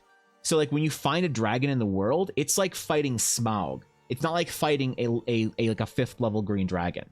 It's like a big deal when you find a dragon, because I think that from a storytelling perspective, dragons in the human myth and human story were always these like apex predators revered for their like imposing power and whatever, not something that a simple person can go slay because they feel like it. You know, so that's why I want to treat gods a different way. But you're right about that. The Zelda example's good. You know, sorry about the pick. I'm annoyed myself not catching it. Nah, you're good as a. I figured that it was just like part of a dump or whatever. You didn't catch it, so no, you're totally good. I thought it was hilarious, and so you're good. Don't even worry about Azalea. You know, because then you have scenarios where no one wants to have any gods in games at all. Yeah. Drives me nuts. Even with a BOH, I make sure capacity limits are respected, so they just still need to put other stuff to carry more. Hey, yeah, there's ways you can do it. I have and the thing is, some people love the mini game of dealing with that kind of shit, and some people don't. I love it. And so I impose that in my games, and my players tend to like it, but I totally understand that there's many players that just don't want to deal with that kind of shit. Like, I don't want to have to fucking get a cart and a hireling and whatever and do all this other shit so I can carry 18 weapons. I just want to be able to pull it out of hammer space, and now I have a big axe. Fair.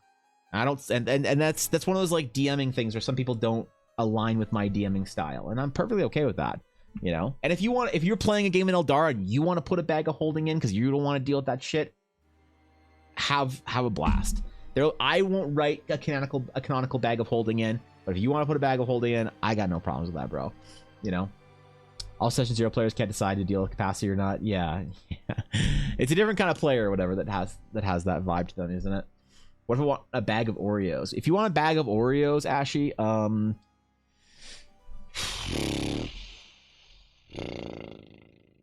don't know how you're gonna be able to afford it, to be honest. I was at the grocery store the other day, and I was looking at like because Elle was gonna bake some cookies, and I was like, is it really cheaper to bake cookies? I went to the cookie aisle, all right, and I went and looked at some fucking cookies. Do you know how much bags of Oreos like Chips Ahoy are? It ain't it, man. It's actually cheaper to bake your own now. I'm so offended by that. So I don't know if your character is wealthy enough to be able to afford a bag of Oreos, right? Well, if I was late game bag of holding, so many games have been in, we're just giving bags of holding at the beginning. Yeah, I guess that is the late game. Am I a weird one for not giving like legitimately? I won't be offended if you guys say like, Evan, you're fucking cracked. You're the psycho here. But am I the weird one for not liking when my players just like delete gameplay like that? You know, I don't know.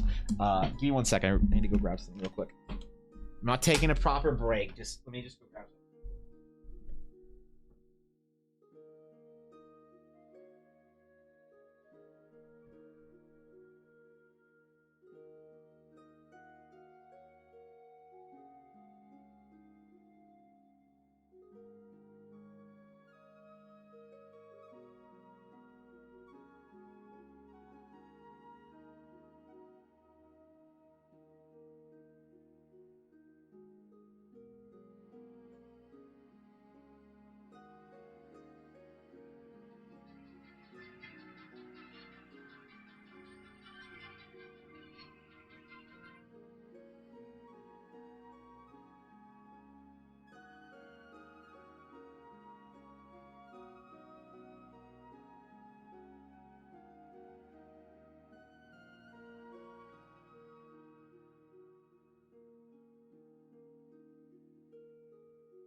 Give me 1 sec, guys. I need to grab some Pharrell real quick. Hey chat, check in here. Well, looks like it's me and you, chat. How are we tonight?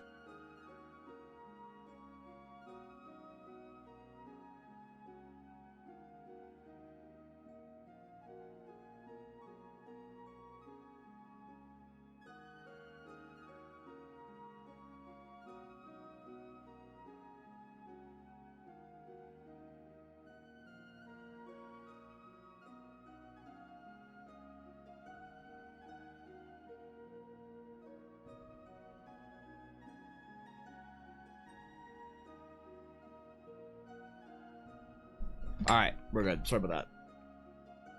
Okay, we chilling. But yeah, am I the crazy one for doing all that shit or what? Thank you for the 100 bits, DC. I appreciate that, bro. Revolt.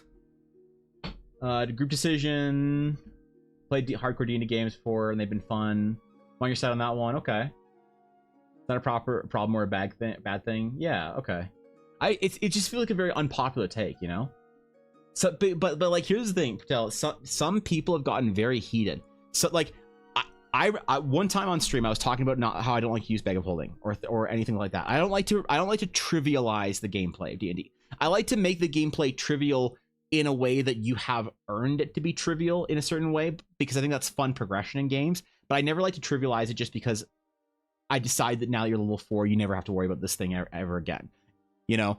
And people, like, I remember distinctly one guy just like came out of like nowhere on chat and was like calling me a bad DM and stuff. So like that is like a one guy example. But a lot of people have gotten kind of defensive or whatever out of stuff like that, out of like how you're a bad GM if you enforce like like what's like something unpopular that I do? Like currency. You're a terrible GM if you make your players have to like think about like gold, silver, and platinum as different currencies. You don't just have gold and decimal gold or whatever, you know? So some people get really heated about this shit. That's why I always like approach it with a little bit of like caution, you know? The glass valve for potion, so it gets broken about 3 rounds into combat. So use it now. Yeah. Potion's breaking. Fuck, man. The goblin shoots you, and it's a critical strike. You take critical damage, but it goes right through your potion. Now you heal? It's weird, man. I don't know. Bags holding themselves also have an inventory management system behind them. As much as people are like, oh, I just put anything in there, bags holding do have a volume limit in feet. That's true. A lot of people just don't care about that. They kind of use it to trivialize it, you know? So, yeah, I do like the handy haversack. I've given my players... Last time I gave them an extra dimensional item, it was a handy haversack. I thought it was more fun than the bag of holding. Things unpopular, I really think games where people didn't decide together is what games they want to play. Yeah, totally. I agree. A lot of the problems in D&D come down to you and your group didn't agree to play the right kind of game.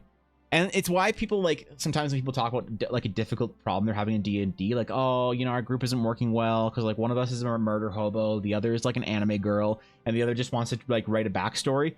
It's like the people are like kind of arguing about how to like D&D properly. And to me, I'm like, they're like, I don't know, what should I do? And I'm like, don't play with those players. It's like pretty easy. Sounds like you don't play well together. Just don't play with those players. And they're like, oh, but they're my friends. I'm like, don't play with your friends. You clearly don't want to play the same kind of game. It's fine. Like, you don't have to end your friendship because you don't agree on the way you want to play D&D. Just be open about it and everyone have a good time, you know? My part is, no, listen, this is an open world, but also travel survival heavy, so carry caps, supplies, eating, exhaustions are important. Ugh. I just want to play in a super, like, difficult survival game. Man, that's all I want to. For many, keeping travel equipment, weight, and space is not gameplay. I get it. I get it, too. But I also try and make it fun. Like, one of the things, the problems that I have, Cauldron, is that I think that a lot of those systems, if you play them the way D&D has them written down as vanilla, they're not fun, and I agree. But I have a ton of home, like, mechanics and systems to make that kind of shit another progression path that you can win at as a player, as opposed to just a nuisance. Making things trivial should be an intentional choice to buck the norm. My princess had a handy haversack because it was literally millionaire, and it was effectively her Prada bag. Damn, bro. You got that Hermes bag? I see, okay. Yeah, you got it. Yes, can we all make it? I have a zombie setting idea I was working on that would work.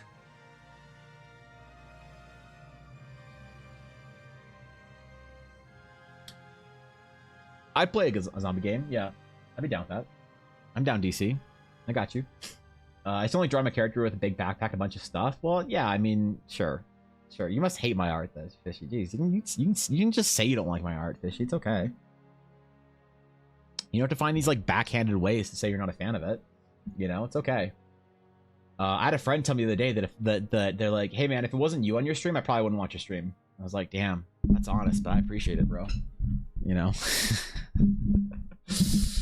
You don't TPK your party 5 times per game? Yeah. My problem with no bag of holding thing is that it makes it hard for everyone, including the DM, to keep track of some things. Plus, mostly allow for like carrying gold, especially for high cost items in the world. Yeah, and so that's the thing. For currency, for example, Azalea, I have a currency system that you can sort of manipulate and like play around with. You know, that I think makes currency not so bad. You can like exchange your currency and stuff like that, and it's a fun way of sort of consolidating your treasure and your loot. So yeah, I totally agree. If you were just using the basic D&D system, carrying around 10,000 gold is like impossible. You know, it's impossible. It's annoying. It's whatever. No, I don't have it. Not Fishy. It's fine. You can just say you don't like my artwork. I put like, you know, like if you want me to remove like your book because you don't like your book, you can say you don't like your book. You can say you don't like your little scrolls. You can say you don't like your necklace. You can say you don't like your eyebrows. Like, I'll remove all of it. You know, we can go through and just start removing shit that you don't like about your character, you know? But you don't have to like subtly tell me you don't like my art to...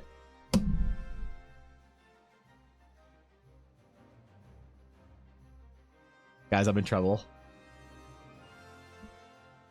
I'm in trouble. She's calling me. Do I answer? Okay. Hi. I swear to God, if you say I don't like your art one more time, I will physically find you and I will hurt you emotionally. Look, I'm just. What do you mean? Look, no. What do you mean? If you aren't a fan of your character art, you can just. Evan, it's like me saying like, oh, I love your stream, Fishy, but like, you know, I'm just not a big fan of like anime, and yeah, like, oh, your stream's great, but like, I just, you know, purple hair is just kind of silly. Like, I like realistic hair. I could just tell you. Shit. What do you mean? I'm talking about like if you're trying to draw like cool. Okay, if you look through like your character sheet, you're like, holy shit, I have like 12 pittons. I have a grappling hook. Like if you're trying to draw literally everything that you're holding, that's when I'm like, it's too much and I can't do it right and I feel like it's cluttered. I'm not saying shit about your art, gamer. But what if I want to draw you with a giant backpack? Then you can draw me with a giant backpack. What if I want to make you into the Death Stranding main character? I don't know what Death Stranding is. Oh, that's right. I forgot you were like. I forgot you were a boomer. Oh my god, I forgot. What do you mean I'm a boomer? I just don't pay attention to things. I forgot that you were like 38. Fuck, my bad. What do you mean? You're older than me. Yeah, and yet, well, that's fine. You know, you can be the Guayla without being the Lawai. You can be the older one without being the boomer. Okay. You know. Look, if you I really like your art, okay? No, I really like your art, and you literally were just like, hey, I'm not only gonna draw Fishy, but I'm also gonna draw your D&D character Runa for free, for fun, just because I want to, and you expect me to like be negative about it? What the heck? I mean, it's better content. Oh my god. Like writing the twit longer now. Think about if I can make a twit longer of like.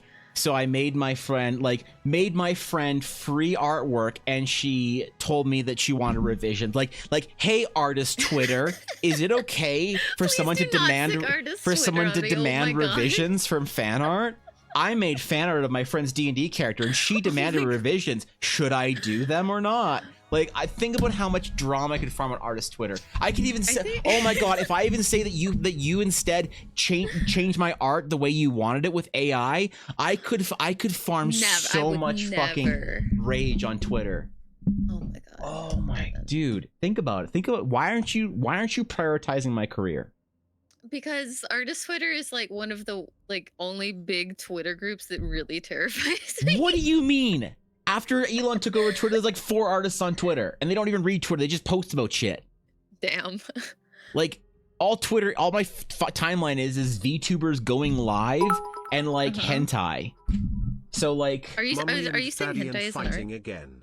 Looks like him getting a second Christmas. Look. I love looking over just seeing your reaction like 3 seconds late. Look, I'm not drawing any fucking hentai for you. I am not becoming known on the internet for being a depraved, degenerate Genshin hentai account owner with the account sitting at over 10,000 Twitter followers that nobody knows, because all I do is I spend 3 to 4 hours on a new character whenever a new Genshin character drops, drawing them like, you know, spicily. Right, and I mean, nobody would like apply that to me or know that it's actually me. And when I sell prints on that through imprint.com, I make a bunch of money on it that nobody knows about. I would never trace that back to me and my personal brand as Evan Blair Art. Okay? No, of course not, never. And I would never publicly out you for such a thing. No. But you do hate my art, so. No, I don't. Well, then what's with all the complaining? I wasn't. I made Ashy art, and she only asked for 1 revision. What's with this shit? You literally get upset with me for not giving you feedback. Well, what? Because it's not. My feedback is like, holy shit, I love it. I think you're doing a great job. Oh my god, thank you so much. And you're like, that's not feedback. Gosh, I'm like, but I do. Well. I mean, listen, I don't get a lot of likes anymore. I wouldn't mind the support, like just the, you know, the blatant approval. I wouldn't mind that anymore. That'd be pretty good. I'd be okay with that, actually. Yeah. Oh, have we hit the phase where I can finally like give you positive reinforcement? Yeah, I think so. Okay, got it. Yeah. My Twitter, I got you. My Twitter ain't doing so well, dude. What is happening on Twitter? You know exactly what's happening on Twitter. I don't, because check this out. So my follow count was at 652 for a long time. Why cringe? Who knows their follow count, right? Hey, Cringe. 69, nice. But here's the thing I don't get. It was at 652. And I remember that because somebody said, hey man, you hit 650 followers on Twitter. And I was like, oh, did I? Cool. And I went and checked. And I'm like, oh, 652, cute. And so I normally don't know how many fucking followers. I have no idea what I have on Instagram, right? And somebody said, wow, you had 652. And then I noticed when I went to Twitter one day on stream that it said 648. So I'm like, wow, 4 people unfollowed me. That's crazy. Well, it happens, whatever, no big deal. And then it went up to 661. And I got no new followers. But the number changed to say 661. I just think the notifications are broken. No. If I go into my followers, you can do this. You know all of your followers? No, but if you go into your followers, it says it has them in chronological order. Does it? Yeah. It shows the earliest to the latest people who followed you on Twitter. So you can look at the most recent, like so like Ella Blackwood right here. Right? And it's like,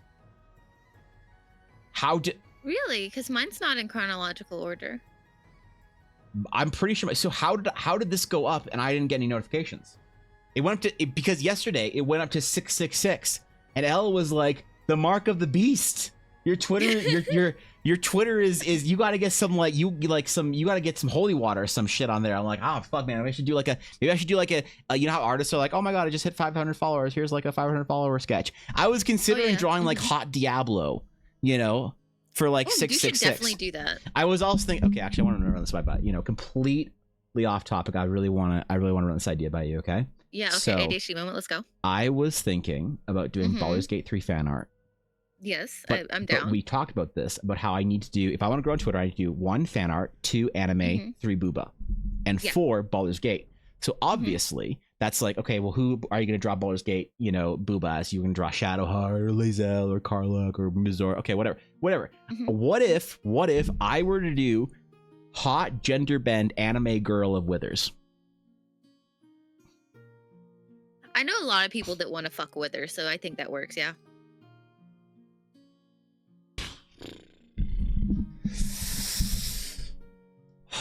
What if that's all people want to see from me after that? Just no acknowledgement. What if that's all people want to see from me after I draw that? What if that's like people expect me? It's like when I have a friend who she got really big on she had like 400 or 500 followers. She got to over 10,000 followers on Instagram by drawing Overwatch fan art when Overwatch first came out, right? She drew something that was like an original piece or whatever, and she lost 400 or 500 followers for drawing an original work. Okay. What if people expect me to just draw sexy Withers? How many did she retain?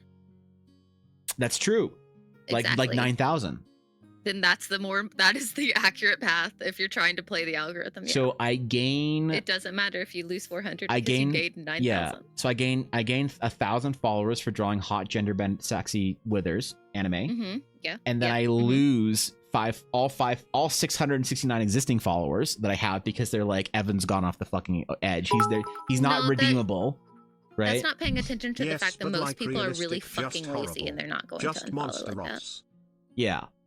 Yeah, right. So it's going to be more likely new followers. Oh, fuck, being an artist is complicated. Can I just draw anime? Yeah. Do you think I posted the sketch line work of the thing I'm doing for you? Do you think this is Twitter worthy? Yeah, absolutely. You just slap WIP on there and you're good. All right. And then later, when you get another work in progress update of it, you slap it on there as well. Twitter is not a portfolio. All right, I'll do it. Post. Yeah, into the abyss. Go. I'll repost it right now. Whip. Drawing my friend at Galaxy Goldfish VTuber Ian. Okay. All right, I did it. Evan X Withers art when? Stop. I'm not making prints of it. I'm not making prints of it. All right. Yeah, it is a net profit. You are right about that. So I don't know, man. This is tough, bro. Being an artist is like this is the part of art that they never talk about. Is how same thing for streaming. Yeah. What? I'm so bad at Twitter, like legitimately. And so what's the next stage here for me? Because clearly people don't want, it's like, oh, no one cares about your Astral Knight, Evan. You know, no one cares about your anime cat girl shit. All people want, I think, is sexy withers. Yeah. And I wonder if I'm the person to deliver it. But the problem is, I mean, you can be. I have not yet Google image search sexy withers. I'll do it right now. And I'm afraid to. Like, I'm afraid. I got you. I'll be your buffer. You know how if there's sometimes you're like, oh, I'm gonna search this thing, and you're like, no, I don't want to be on a list, right? It's like, sexy. You know. I have to send you a picture. It makes me so. Dude, Newgrounds is such a place. No, I don't. Okay. No, but like you're like, oh, I wonder how gunpowder is made for my D&D game. So you search like how to make gunpowder, and then now you're on some FBI watch list. You're probably already on an FBI watch I list. don't. Yeah, but not for sexy withers reasons. Okay, but like, look at this. That's not okay. That's not okay. No, this is the second thing that pops up. I don't. This is the second search result. I'm not showing that on stream. How many thousands and thousands of people have seen this? Okay, should I make a Twitter poll? Yeah. The third one is just a thing that said stupid sexy withers, and it just like, see, he's just in a weird suit with thigh highs. I'm gonna make sexy BG3 art this weekend. Who should I draw? 1, Shadow Honey. 2, Asterion. Or Sexy Withers. Hold on. Sexy Shadow Honey. Sexy Asterion or Sexy Withers? Question mark. We'll see. We'll see what the people want. That was such a bad influence, Jesus. We'll see what the people want. Why did you that? Oh my god, where did that even come from? Is that a mod? That's the first result that pops up. For Sexy Withers. Yeah. I would have thought his ass would be more bony. I'll admit. Yeah, it's too fleshy, to be fair. Yeah, that's listen, the gyat is not, that's not what I, if you remove the robe, I don't, why, it shows the vote, Fishy, it shows the votes in live, in real time. Good. It shows the fucking votes in real time. Hey chat, you know what to do.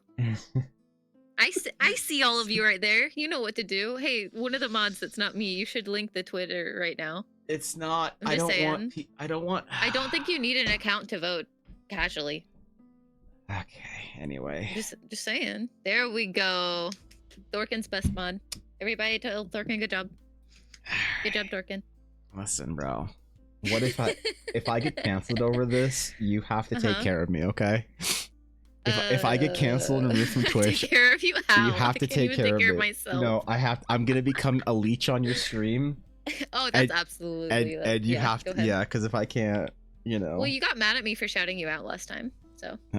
There's not gonna be an account to shout out after I get canceled on Twitter, so that's why. It's okay. Now you can write the twit longer about me leading you astray down the degenerate path or something. It'll be your fault. Yes, first. Yeah. For 10 votes. How is? Dude, I get 10 votes in one day on a poll, generally. Exactly. See, you have to engage people when they're here. Exactly. You can't just post a thing when you're offline somewhere. You're like, hey, people, you're here right now. You should go do the thing. Here's the link to the specific thing. And then it's really easy. They just got to click 2 buttons and then they can engage with your shit. This is such a self-report for chat. 70% of you guys vote for Sexy Withers. You have no, because they have like we can laugh about Sexy Withers, but like realistically, it's like, oh, Evan might draw Sexy Shadowheart, right? Like that could happen. You could do that anonymously. Yeah. You could have made it happen anonymously, and 70% of you self-reported as wanting to see Sexy Withers. No, that's because your community is committing. And I'm proud of them for it. They're committing to the meme because they want to watch you suffer, because that means you have to draw Sexy Withers. I'm not even gonna draw old man withers. I'm gonna draw a hot anime girl with like Withers' like fucking hat thingy on or whatever, you know? Like, you should definitely have a text bubble that says Oni-chan.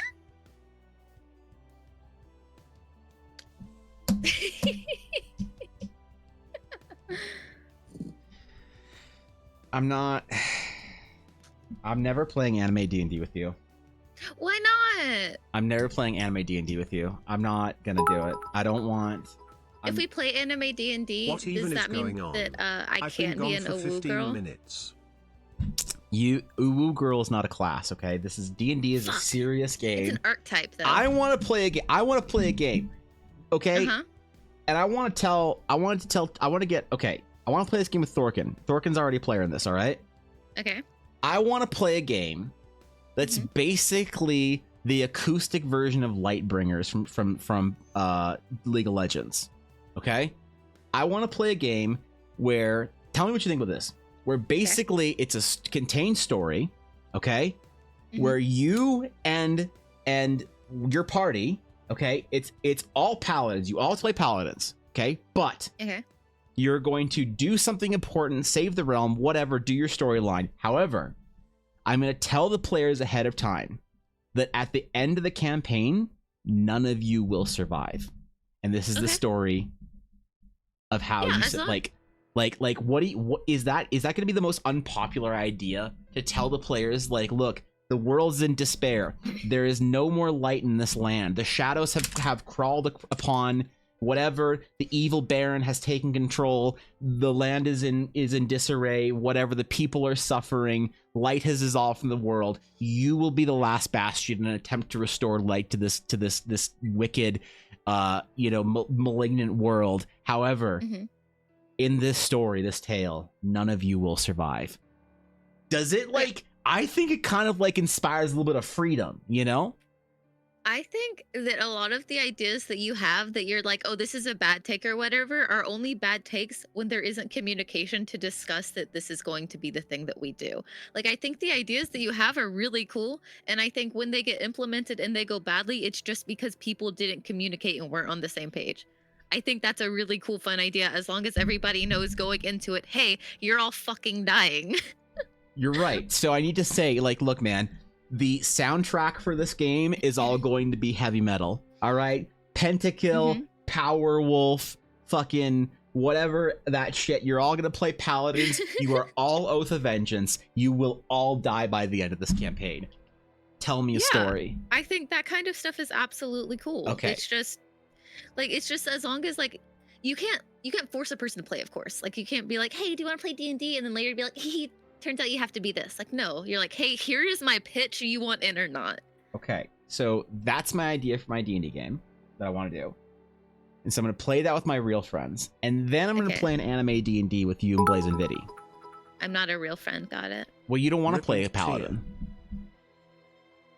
Wait, I thought you were pitching the game to me. But I'm pitching the game as a distraction. So there's that game, so that then you can play your anime game. And then I don't lose my credibility as a internet Dungeons and Dragons game master. Oh, got it. So that I can play your Uwu Isekai game, where you try and poorly insert Japanese into your sentences, where you say cringy shit like, Itai, that hurt, Desu. I guess I'll have to take a healing potion, Chan. And it'll make my Doki Doki feel better. Can you actually say it with feeling? I can, but you sound so bored when you say it, but you're trying to emulate me, and you know I'm not gonna say it like watching, that. Fishy. I'm not gonna humiliate myself in front of my illustrious guild members. People pay for subs for this stream, okay? So I see respectable names. I get it. Okay, it's fine. You can hide the fact that you have range. That's okay. It's supposed to be a reveal, okay? It's supposed to be a dramatic reveal. When I eat Oni-chan for the first time on stream, it's gotta be one of those, the TikToks of get you a girl who can do both, and it's the ada and then yeah, I know. The problem is I know exactly what the fuck you mean, and I'm disappointed. All right, my TikTok when I went on it was only weeb shit and dog stuff, and I hate it. It's kind of indicative, don't you think? Okay, so you're not a fan of Runa. What do you want me to change for this character while we're drawing it today? What do you mean? I love her. You're what the did you one want? who doesn't like her. So you don't want her to have her fluffy tail. You want it to be like more streamlined. Leave her because I'm changing her hair per your request to defluffy her hair and make it more dramatic. I haven't made any requests of you. Would you like me to expose her DMs? Since you're slandering me in these ways. Okay, listen. Listen. If you leak our DMs, we're both going down on this one, okay? No, everyone knows what I'm about. We're fucking both dead if our DMs get exposed, okay? It's just over. All right. So it's just, hey, look at this cool hentai. It's not. Everyone knows what I'm like. What do you mean? I mean, maybe your community doesn't, but no one in my community will be surprised. What do you mean? Okay, I don't want to get canceled. All right, I don't want to get canceled. What would you get canceled for? Hopefully, something that gets me on Reddit at some point in time. Damn. Can I change her hair up to make it fancy? You can change whatever you want to. Yes. I wanted to give her like a cool like braid thing or whatever as well, and I also wanted to give her some sort of like diadem, tiara, some shit or whatever like that. You're gonna make her into a pretty princess. Not a pretty princess. I have an NDA contract with Ashley of Heart that I'm not allowed to draw another princess for at least 6 months. No, that's fair. So she can keep her collar though, right? She is a dog.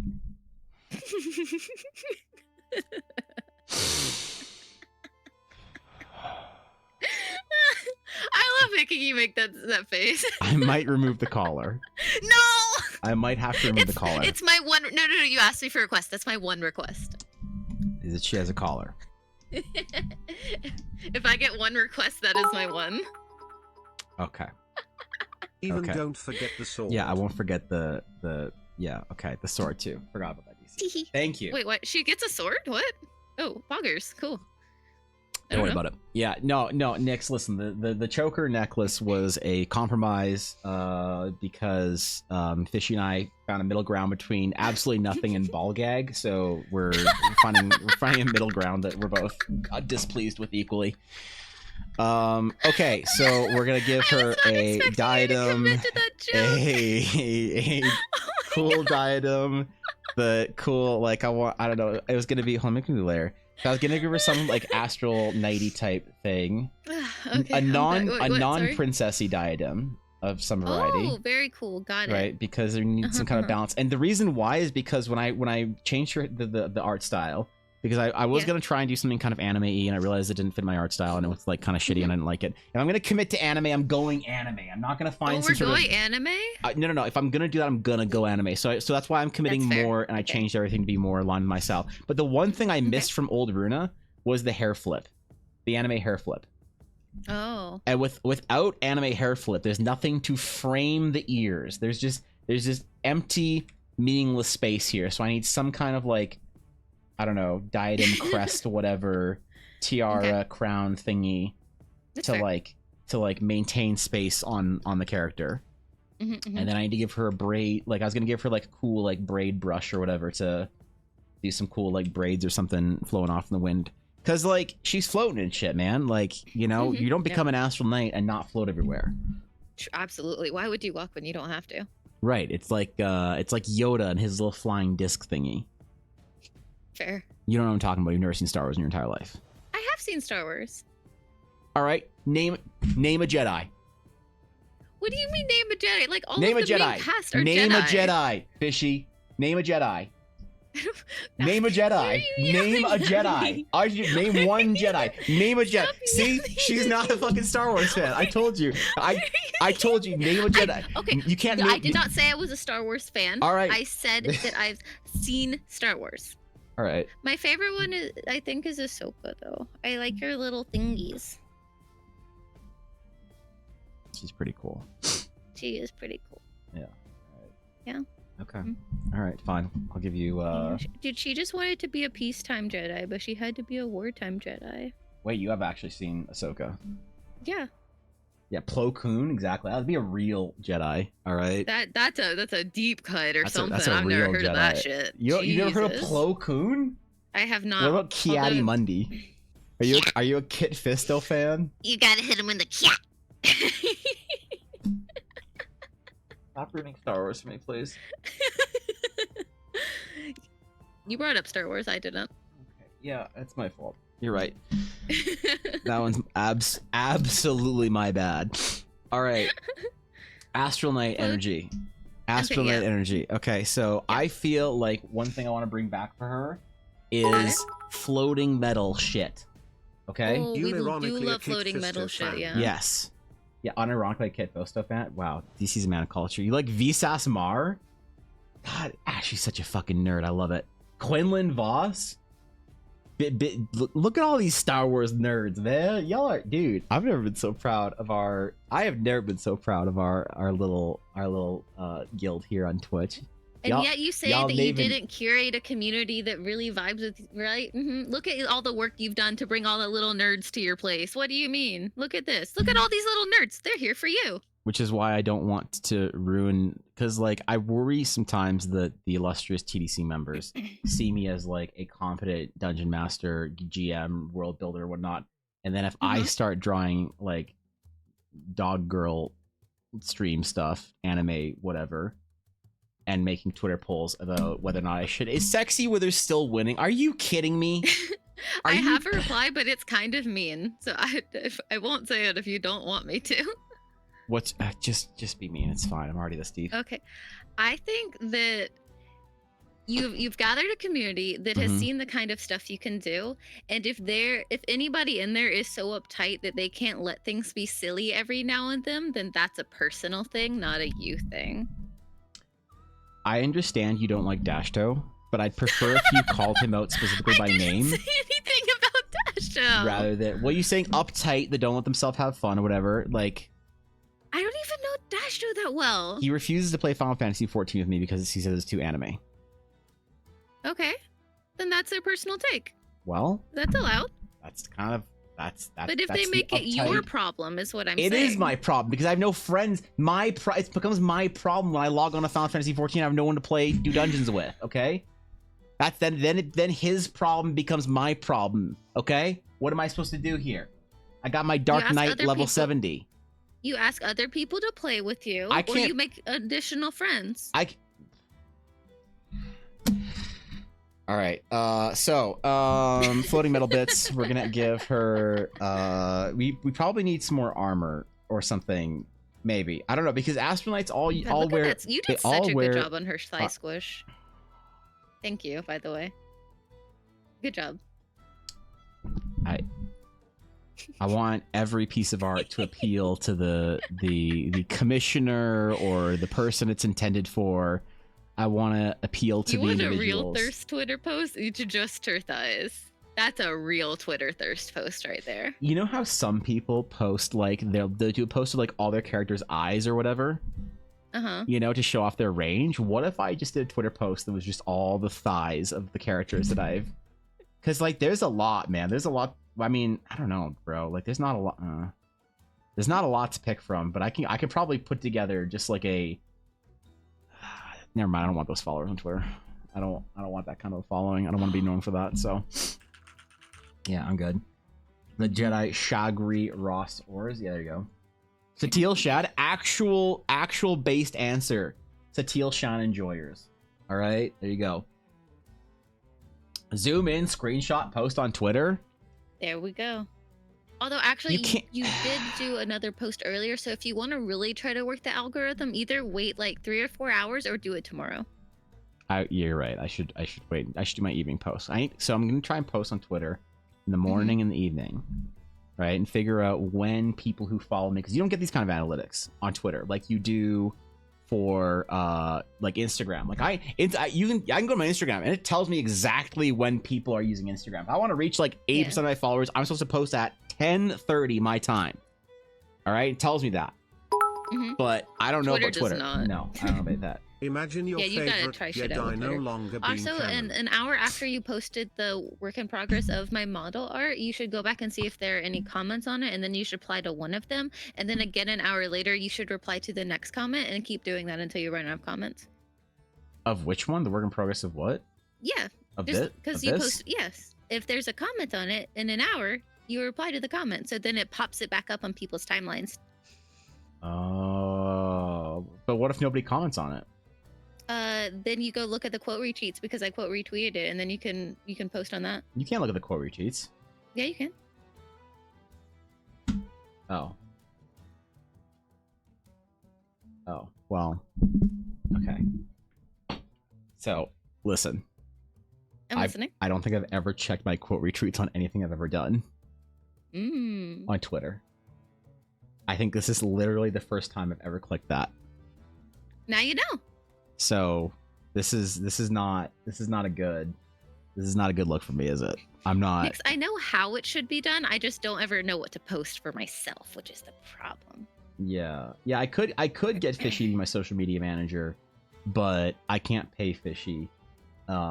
You know, and realistically, the cost of like pond food has gone up. True, so, it has. Yeah. Yeah, it's kind of more expensive. Tiny D do be expensive. I'm not just gonna pay you a G Fuel, okay? I'm just gonna send you. At least I get with the one I actually drink. Gosh. Yeah, I'm not gonna just send you tubs of G Fuel every month so that you can be all fucking coked up and fidgeting your way through social media posts. That's right. Let's go. Yeah. Okay. Well, at least shadow hunting is catching up on the poll. I am proud of you guys for at least 30% of you wanting shadow honey over sexy withers. I am disappointed that so many of you want sexy withers. It's for the meme. They're committing to the bit. So yeah, I don't know. It's not. I don't. You don't. I'm nervous. Okay. Why are you nervous? Because what if I thought this was gonna be a dumb meme? I didn't think that like people would actually be voting on it. Now I have to this weekend show up. I have to show up this weekend with sexy withers. It doesn't have to be this weekend. I literally said I'm gonna make some sexy BG3R this weekend. Who should I draw? Oh, I didn't read that. I played myself. I know this is my own fault. You know, it doesn't have to be like an immaculate, fully done thing. It can be a silly sketch, right? I don't know how to do that. Okay, go back to the fishy art. Mm-hmm. That it can be that level of stuff. Ta-da! So this sketch, that can be the fully done. I did the thing for you. The problem with this sketch is this sketch is there's a certain seal that we like to apply. So you might not know this because you didn't go to a big fancy art school, you know, whatever. I didn't. It's true. But I am too a club. We apply certain seals to our art based on the sort of whatever. So it's like it's for a patron. It's for like, you know, like in old days, like the patrons of the church or whatever. Like you have a big. So this is the seal that for this kind of level art, I have a specific seal that I've made as an artist to indicate what that piece of art is, and so this is it. So the problem is I can't like apply. I prefer harbor seals personally.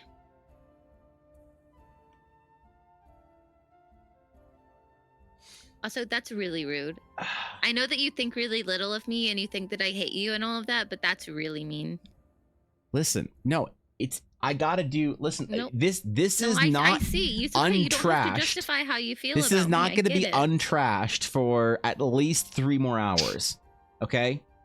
Okay, but like, it's Twitter.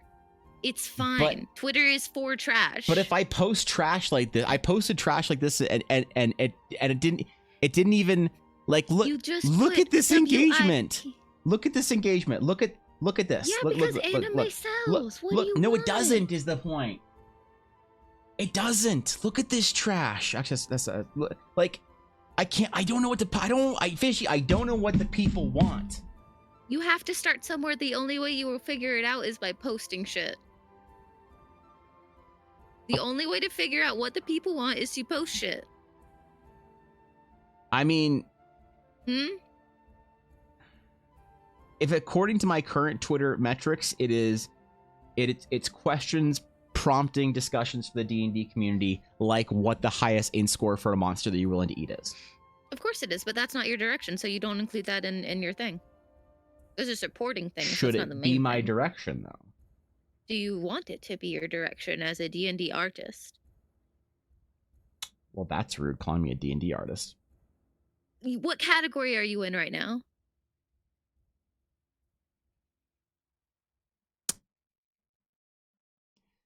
So, That's so what I thought. her design is solid almost 8. all the way there. I just need, you know what I need to do? I need to make a new brush. I need to make a new brush. I need to make a braids brush for our sketch purposes. Because braids are hard, Fishy. Listen, braids are like you just want to draw a bunch of little hearts together. And then from there you can sort of extrapolate how the braid is supposed to kind of form. But you need sort of the interlocking hearts or whatever. So we need to make a braid brush so that we can then, you know, draw the full whatever later on. But we need a guideline. So I was thinking about giving her either like one large like bun type thing, like shadow heart braid, you know, kind of She-Ra-y, or giving her like some like braided in, like woven in braids, you know, on her bangs. But I know you're on a non-braid enjoyer. I know you're not the biggest braid fan, you know. I'm not against braids. We've never talked about braids. Okay. That's an assumption that you made about me. All right. Well.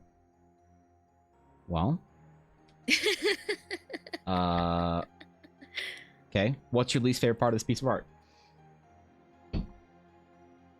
On that one? Yeah. See, I don't really consider myself a good critic because I tend to get blown away by the sheer like amount of time and dedication and how much better people are about doing certain things than I am. So I'm not very good at saying which is why I'm asking you about my art and not somebody like not a real artist art or whatever. So I think you are a real artist. Well, Twitter disagrees, okay? We'll see after Sexy Withers. That's because we'll you don't see play after Sexy Withers. We will Twitter see disagrees after because it's not judging you based on artist things. They're random fuckers. Sexy They're random Withers. guys. No, they're dudes on the internet. You're right. I need more VTubers to follow me. How do I get more VTubers to follow me? Post more anime. How do I get Shy Lily to follow me? Do Shy Lily art, and if it gets enough traction, just hope and rage. What if I did Shy Lily's cosplaying as Sexy Withers? I don't know if she cares about Baldur's Gate 3 at all. If it feeds into a current meme in her community, that's more likely. Fuck, man. All right. Well, we'll figure it out. Do you proper hashtags in other posts? I don't do hashtags on posts, Garthen, because I found hashtags don't really work for me. Hashtags tend to push down post in the algorithm. Yeah, which is stupid, but it is a fact. Instagram I do hashtags on. Twitter I tend to not do hashtags. But ooh, I never open Instagram on stream. That's a mistake. Okay. Alright. Sometimes you get monk ass shit. I do hashtags on Instagram like this at the end of my post. Right? And it tends to I don't know if it helps it or not. Like sometimes I'll do a piece with a bunch of hashtags and whatnot. Goes well. Sometimes I do nothing and it goes even better. Like yeah, like TikTok needs 1,000 hashtags, but you shouldn't do the same way on YouTube for shorts. Right. I need to start making short still content. one of my favorite pieces you've done recently. Which one? I don't know what it's called. Which one? Scroll down. Left. Left? The far left with I think it's Astral Sage. Yes. The Ella one? Yeah, it's Ella's character. That one. Scarlet. Yeah. I love the pose on it. I was also, thinking about coloring it. Great. All right, listen. I was thinking about coloring it, like painting it out. But I didn't like the initial. So like I was gonna paint like I was gonna initially do Scarlet instead of Charlotte for Ella, but I did a color pass later and I'm just not vibing with it for some reason. I don't know why. You know, I'm just not wasn't feeling it, and maybe I'll go back and do it. But that's okay. There's something about the hatching. Like the hatching on Amelia's piece is very heavy and it works, and on Charlotte it is pretty light and it works, and this one just kind of feels like it's in between, and I'm not particularly happy with it. So I didn't do it with the intent of it being colored in later and painted under. So I think I need to do a piece with that sort of in the back of my mind, so I don't have to so you don't have to do such dark areas in underneath the cloak. You don't have to like completely do those like sort of third step shadows. But I don't know. Maybe I'll paint it out. I don't know. Why not just lock the layer and then just make them make the actual shading a lighter color so it doesn't stand out as much? Because what I find is it gets messy. Is the problem. So you really have to change. Like you have to change the color of the cross hatching. You know, for instance, like for like any skin tone, you really have to change the color of the hatching because it gets quite dark and looks like gritty and that doesn't work. So you really have to go in there and change the color of it quite a bit. For things like skin and hair and whatnot, and then the rest of it you just kind of figure it out. But I don't know, man. I don't know. It just didn't work out. That's fine. Maybe I'll do it later. I don't know. Maybe I'll just start painting characters instead of doing this dumbass fucking hatching in between bullshit, trash, garbage Finding art your stuff. vibe is really hard. It is, and the problem is then people ask for commissions in one style or another, and it's like, what if I'm not feeling it that week? You know? Yeah, that's really I'm hard. such a moody, emotional artist, Fishy. I don't know what to do. All of them are. Don't worry. Yeah, but Momo really likes Asterion. Oh shit! What if I draw Nyx Momo as cosplaying as Asterion? What if I draw the Baldur's Gate 3 cast of party members, and I draw each character in the Baldur's Gate party? I pick the biggest VTuber that is their favorite character, and I draw them cosplaying as that, and then also Iron Mouse somewhere in there, because I need to hit all the metrics for VShojo as well. That works more for meme art. If you're trying to get the like streamer to potentially follow, depending on the streamer, I think like ship art or something would probably be more effective. You're right. Like someone just do ship art of Asmongold and Bao, and she reacted to it on stream like last week or something. Oh boy. Okay. Well, there's that. there's that too, I guess. Okay. All right. Listen, I'm gonna get there one of these days. I'm gonna eventually be a real artist. Hey, you literally just unveiled an album. That shit's so cool. But I didn't do it. It's all Dashto's. So I have to take credit for Dashto's hard work for the album and the soundtrack, right? You guys work together. Well, all I did was I built the foundations of what inspired him to write music. I didn't actually write and compose any music. Why are you undermining that? Because until I become George Lucas, he's too good for me. If he's my John Williams, he deserves to do his work for a project that is much bigger. Just say thank you. Literally, just say thank you. But then say thank you. Then I'm a part of this as well. Because if you keep talking down about your shit, it's not having the effect that you think it's having, gamer. But then I'm obligated to play D&D with him. You say that like that's a bad thing. You play D&D with Dashto? No. He's like, oh, Dashto, do you like playing D&D? He's like, I'm a bounty hunter. I'm so dramatic. I'm a Mandalorian. Like, it's just Let him cook. It's just cringe. Dude, I did, and I got fucking burnt air fryer cauliflower out of it. Okay. Okay, we'll play one shot. You're right. There you go. You're right. Yeah, he doesn't even disagree with that. He doesn't even disagree, man. He doesn't. He knows what he wants out of a game. That's why I have a good DM for Dashto and Li. Just give them what they want. All right. They just want me to tell them a Star Wars story where they get to be a Jedi and a Mandalorian, and that's it, man. You know, be really honest. What actionable thing bothers you the most? If you don't have any actionable things, and why are you being bothered by things you can solidly move towards? Actionable thing that bothers me about what? My art? I don't know. Actionable things. I feel like there's a list, you know? There's like a big long list of shit that you got to figure out as an artist. I think this is actually the opposite of productive for you, because I think it's what you focus on 9 times out of 10 instead of looking at anything as a positive or as an accomplishment or achievement. The big picture, yeah. You think? You constantly talk down anytime you make any level of accomplishment because you're like, it's not enough. It's not enough. It's not enough. I have to make my Star Wars, Fishy. Nothing is ever enough, gamer. There's no such thing as enough. There's not, because the goalpost always moves. We're the same on this. It does. The goalpost will always move beyond, and then we'll just get burnt out and sad because we feel like we never accomplished anything. Even though if you look back at the records, you've done A, B, C, X, Y, Z, 1, 2, 3 along the way that have helped you get to where you are now. And don't you even argue with me, because I know this is true. With love. Yo, I just got middle fucking named. Holy shit. Jesus Christ. God damn, bro. I just got middle fucking named. Man. All right. All right. Okay, so what do you want me to do? You want me to say nice things about my art? No, I want you to think. Okay, fine. I want you to believe nice things about your art. Fine. You want me to say something nice about my art? All right. No, I want you to believe nice things. You want me to believe and say something nice? Okay. Fishy woke up today and put on her mum pants. True. Okay, fine. I will say something nice about my art. Finally.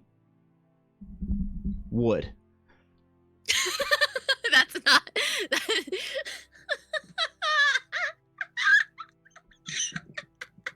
What else do you want? What else do you want? Okay. You know exactly what I want. Hey. Still would. Shut up. I don't know what you want. Yes, you do. No, because you just want me to appreciate my fucking gender bent fan art ILE VTuber mode, right? No, I want you to acknowledge the fact that you've grown a lot and that you're continuing to grow and that you have made accomplishments along the way. And those accomplishments matter and mean something. Wood? Not that kind of wood, DC. Not that kind of wood. I think that's an NA term, maybe. Is wood an NA term? I think it is. All right. Look, all right. You want? Should we go back to see the very first character that I did? No, because it makes stream? you upset. Because you start making like cat vomiting noises or something whenever you look at it. It's listen. No, what year was? Oh yeah. Oh God. Yeah. See, I told you. You have made so much progress. It hurts. You've made so much progress. You're doing such a good job, and I'm so proud of you. Oh God. Oh, fuck. I feel like I need to watch a video of Andrew Tate calling me a beta male for an hour now to reset my fucking psyche. I didn't realize you were into that. All you want. I absolutely love my little guy. I got you while you were drinking. Yeah, I almost choked on that. I have to be very careful. I choked on my drink the other day on stream and I coughed for like 2 hours. And then when I choke on something, I get hiccups sometimes. So I had hiccups for the rest of my fucking stream because I choked while drinking. It was awful. I had to try and pretend like I was cool, but I wanted to. Do you have like little guy hiccups? Or do you have like my entire rib cage is imploding every time I hiccup kind of hiccup? No, I get like Resident Evil hiccups when I get hiccups. What you know? Well, it's like you see a mob in Resident Evil is like waddling towards you, and there's something like bursts out of his chest and tries to like eat your face or whatever. Yeah, that's so I had to I had to fucking mute myself every time I had to hiccup. It was awful. So I mean, look, okay, I guess there has been. I used to do that when I sneezed, and then I stopped doing it because I was lazy, and then people started clipping them. Is there like a wiki feat for VTuber sneezes out there? There's a Twitter account, yeah. Why did I ask? I shouldn't have. Never mind. I only know because someone came into my chat one time and was like, "Hey, I just wanted you to know I submitted your sneeze to VTuber sneeze." So I was like, "Thanks." Make a graph. I can make about what I like and don't like. What makes you cringe about this? That's really deep emotional shit, man. You know what makes me cringe the most about this is the lack of confidence. Because this to me, Nyx, the thing that makes you cringe. Okay, you know what makes me cringe the most about this is because when I was doing this stuff, I was a better artist than this would reveal, and I remember how frustrating it was because I was trying to do a new style. It's like this. I am a much better artist than so this is not anywhere near finished, obviously. But let's just look at the flat colors without anything on it. I am a much better artist, and I know this internally than this would reveal. But because it's a new style that I haven't really like done or whatever, I can't. I'm not confident. I can't confidently strive towards something on it and feel like, oh, unlike a piece like this where I kind of know what I'm doing and I know where I'm going with it and I know what it's supposed to look like and I kind of know what the end goal is supposed to be. And so the lack of confidence is so appalling for me. You're exploring along the way. Well, yeah. And so when I look back at some of this, I remember how much this used to bother me. And of course I'm a better artist than I was, but what makes me cringe so much about this is seeing how little confidence I had in what I was doing and not being able to commit to the piece, and also how trash it is and how this person deserved a better piece. And I always look back at my old commissions and I'm like, man, these people deserved, like, this is why I didn't charge much for commissions when I first started, because I knew that people deserved better, and if I could just do something small for like $50 or whatever, that's fine. But yeah, I mean, I guess there is progress. There's absolutely progress. Yeah. There's a lot of progress. There's some progress. You're just overly critical of your own stuff, just like every other person who actually cares about their artwork is. Yeah. Well, yeah, it's important. You have to be critical, right? yeah, but you also have to balance it because being overcritical can be even more detrimental to being overconfident. That's your job. That's why I hired you. Then maybe you should you're fucking listen to me, huh? Jesus, man. God, I'm being. I'm sorry. I woke up spicy Just fucking today. cut my balls off on my stream for me. Holy shit. Yeah, all right. I'm sorry. Okay. God damn. You just wait. It's like when somebody in your chat is like upset with an idea and you're like, do you actually not like the idea of like fucking like drow gnomes, or are you just mad and you want to yell at me about this, you know? Like, I don't know, man. It's not. I just want you to care about yourself, man. You know what? Actually, okay. You know what was one of the big moments that I had, when I realized that I was like getting better as an artist, when I compared old Amelia to old Amelia to new Amelia. That's when I redid Ella's paladin for her. Oh, I'll show you. Where's the color version? When I redid her paladin, this was the moment for me when I realized how much I'd improved. Is when I looked at the first paladin, the first version of Amelia that I did, and I looked at the second version of Amelia. This is the same character, chat. This is the same paladin, but I realized that the Amelia Hearthwood is one of the most important characters that I've ever done, right? For like canonical Eldara stuff, right? Thank you. I'm glad you like it. But seeing the progression, so it makes sense. Yeah. I think that you should especially for like your like your magic item things. I think you should focus on things that aren't metal for a while, because I think your metal specifically has gotten so good because of how much practice you've gotten in it for things like that. Fuck, you're right. Yeah. Shit, man. I should do. You've been practicing like for hours and hours and hours for tons and tons of different pieces, because so many things are like swords or weapons or things like that, which is why I always give you weird things. That's true. Thank you guys for the follow. I appreciate that. Welcome, my friend. Yeah, shit. I mean, like, so part of what Friday's sketches are supposed to be is actually material practice for me. You know, they're material studies. But you're right. I have to do other shit. I sort of do what I'm comfortable with on Fridays in some ways, because I want people to have good like items and whatnot. But I initially started it as material product or material practice. I should do that. Makes perfect sense. I should do like a Friday theme of like all like nature, whatever weapons. So everything has to be made of like rock and leaves and wood weapons. And whatever. What ban? No. So here's the problem. Ban metal. Here's the problem. So if I say magic items, not weapons, people start asking for things like gloves and boots and whatever. When you can do a flat design, when you look at like concept art for like video games or MMOs and stuff, all the weapons and armor and our gear and stuff is all in flat designs, right? Because it's about the design of the item and the rendering of the material. That's fair. Yeah, that gets harder for clothes. It gets really hard. So if somebody asks for like, oh, I want like a breastplate and shoulder armor, whatever thing, or I want like the thing that really, I'm not taking a shot at you, Blaze. The thing that really, it kind of like makes me cringe, but I tried to back down from the challenge, but the thing that makes me always like kind of like shiver inside with a little like internal cringe of like, fuck, is when someone asks for gloves. It's like, Jesus, okay, I need to spend time like worrying about how to make the gloves look real, as opposed to like just the design of it or whatever. And so I always have to take away time from the cool design stage and like make that, or I just do what I did the other day when Blaze requested gloves, and I just spent longer on it, right?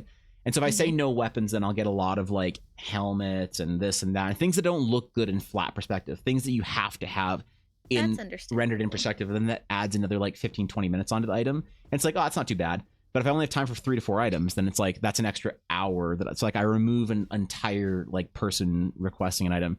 So weapons are good for that. But I could do like nature themed and stuff to like practice other materials and whatnot, and just try and intentionally put in other stuff like that. That's like a really good idea. Fuck, man. Fuck. I should mod you. Shit. Yeah, I am modded. This is. I don't actually mod. Yeah. Oh shit! I thought you were just a VIP that found their way into mod chat. Shit. No, you gave it to me one day because I was hanging out with you on your stream, and you were like, hey, in case anybody says anything weird to you, here's a sword. And I was like, oh, cool, man. Damn. And then I was like, hey, if you want to, you can take this away. And you were just like, that's work. I was like, yeah, true, there. Listen, the amount people think that I do things, I'm efficient. What am I looking at stream cast? Oh, wait. What is this graph? Hold on. Artist cycle, seeing skill or evaluating art. Oh yeah. Oh, I have seen this. I've seen this. Yeah. I've seen this. Yeah. Yeah, I'm like right here. It's like I know for like this piece. When you can see it and you can't do it. Yeah, I can't. Like I have to pretend to be proud of this piece, right? It's such an important piece for our D&D game. You should be proud of this piece. This is such an important location for our D&D game, and I have to be proud of it. But also, I want to kill it. This is such a cool style. I really like this personally. What's up, Zoe? Yes. Yeah, I agree. But could she one Goku? Maybe. 1 hour character bus. So the problem with characters is that I can't hit 100% of character sketches right now. So I hit when I draw a character out, I probably hit it with 70% accuracy. 7 out of 10 characters that I draw are like one shot, we're good. But like still a couple times out of 10, I'll walk away from it and I'll come back and it's just like hate it. This is relatable. But like not just hate it, but like, oh, there's like a problem with like perspective here or whatever that I'm like, oh, this is bothersome. You pick out exactly where the problems are, because I can't do that. I can just see I'm like, there is something wrong and I don't know what it is and I hate it. I can, but I have to walk away from it as the problem. I have to leave. I have to not think about it, not look at it, not see it. Which is why, like when I signed off on Charlotte, I'm not actually going to change anything before I post this. But I said when I signed this on stream the other day, I finished this and I signed it and I said, okay, we're done. This is great. But I'm not going to post it because I need to walk away from this for a day or two and come back with fresh eyes.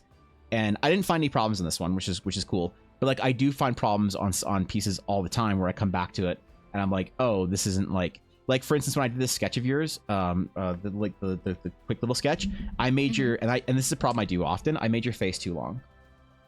Right, the distance between the top of your mouth and the bottom of your eyes was too long. I'm like, oh, easy. So I just you just adjust it. And that's a problem that I actually have all the time when I did this is why this is on a different layer. But your character's like face or whatever is on a different layer, and I always have character faces usually on a different layer. And again, the same thing happened. Your face was too long, and I do this all the time. So I have to like be conscious of these things. And so when I do like I really want to do character sketches on stream on Fridays. And I've gotten over the whole problems of like people being like, oh, well, this is my OC and like you can't do it wrong or whatever. I've kind of gotten over that because it's like most people in the guild are just going to be happy to have a cute little sketch of like my interpretation of their character. But I'm just not at the point yet where I'm confident enough to do them on stream with enough like success rate that I want to. Because like it's not just relatable. Like I feel when I come back and I realize midway through a piece that I've done that like this is why I do anatomy and stuff off stream. I do my anatomy and my basic proportions like before stream the night before, and then the morning of I wake up and I correct the problems like proportionally, and then I'll start the character. And I really haven't gotten that down on Fridays, but my goal absolutely, Nix, is to get to the point where I'm happy and confident and relaxed enough doing character sketches that I can do character sketches on Fridays, because I think that'd be fucking awesome. Like people have magic items and stuff for their games, but like how dope would it be is if every Friday I got like 2 to 3 character portraits done, quick little sketches that aren't like crazy good or whatever, but like, you know, decent enough so that people can get like art of their character or their whatever. Because let's face it, if I don't give people mediocre art, Fishy, they're gonna use AI. It's not mediocre. You are right about the AI. Also, if you really want to step up Twitter game, you could schedule one like Fridays, like each of your items for like once a day, like every day at noon. An item post goes up, and then I can't. Consistency and engagement. No, why not? Because one of the most embarrassing moments of my life. All right, I was making friends with a VTuber you and I both know. I won't say who it is because I don't want to make it seem like it's not her fault, but whatever. But it was in the early burgeoning sort of stages of our friendship, and we sort of knew each other very casually from our stream presences, right? We'd never spoken in a DM or whatever. And I come into stream one day and she's like, chat, check it out, it's Evan. And I'm like, yo, what's up? And she's like, yo, let's get a shout out for Evan. Guys, Evan is a crazy good D&D item artist. He does great items for his D&D, for everybody's D&D games. He's this amazing D&D item artist. He does weapons and stuff. He's great. You do that too. That is a part of what you do. I like, you know, the fucking meme of the cat just like standing in its apartment staring like existentially into walls and stuff and out windows and like at boiling water and stuff. That was me for a day. That fucked me up. I was like, oh my God, I've done this so much. I am now known as a D&D item artist. That is a facet of what you do. It killed me. But it's like Fishy. It's like if you were known for using a voice changer on Valorant. If that's all you are known for, guys, go follow Fishy. She's a great Valorant player. People think she has a voice changer. It's great. You'd be like, fuck, I'm never playing Valorant again, right? But I'd be like, oh damn. I mean, fair though. Yeah, true. Listen, I didn't say it wasn't right. You know, commit to your shit. Listen, I didn't say she was wrong. It made me have a moment of reflection where I'm like, no way. And I went to my Twitter and like the last 10 things I had posted were all D&D items. And there's one work in progress sketch of one of Ella's characters and then like 10 D&D items. And I was like, oh no. But the alternative is like just less stuff on Twitter, right? And if you're trying to grow the Twitter, stuff is better than nothing. But what if I just keep reposting the same shit? I mean, you can also do that. Yeah, it's definitely a tactic. That's what the plan's going to be. And my mind changed in this because I forget who it was. I think it was Steph. It was one of the mods. Said to me. Yeah, every big artist does that, yeah. Yeah, she said to me something along the lines of, I don't remember the verbatim. Basically, Twitter is not your portfolio. And I'm like, yeah, okay, I agree with that. But she said, Twitter, if we liked seeing the art the first time, then it's fun seeing it again on the timeline. It's like, oh, I haven't seen that piece that Evan did. He hasn't posted that in a while. Oh, it's right. And it's like, and I was like, shit, you're right. Like I see other artists do this all the time. Exactly. Mm-hmm. And so I've completely changed that. So instead of posting items, I can just post the same piece of art, the same like 10 characters on a rotation at various like degrees of finished. Work in progresses, you're going to be fucking cooking. I don't know if I do good at work in progress stuff because like I don't know if this sketch is good enough to post on Twitter as like a work in progress, messy, disgusting, fucking piece of shit sketch. Work in progresses are supposed to be messy. Work in progress is like real artists. My favorite things are actually the work in progresses. As somebody who likes art and wants to get better with art. But here's the problem. Let me show you a work in progress. This guy final pieces feel unobtainable. That's true. But like, look, that's a finished piece. No, it isn't. It's like sketch. It's like sketch, work in progress, and then the finished whatever. And so it's like if you're really good and your work in progress looks insane, then you can do that. Exemplifying the 1%.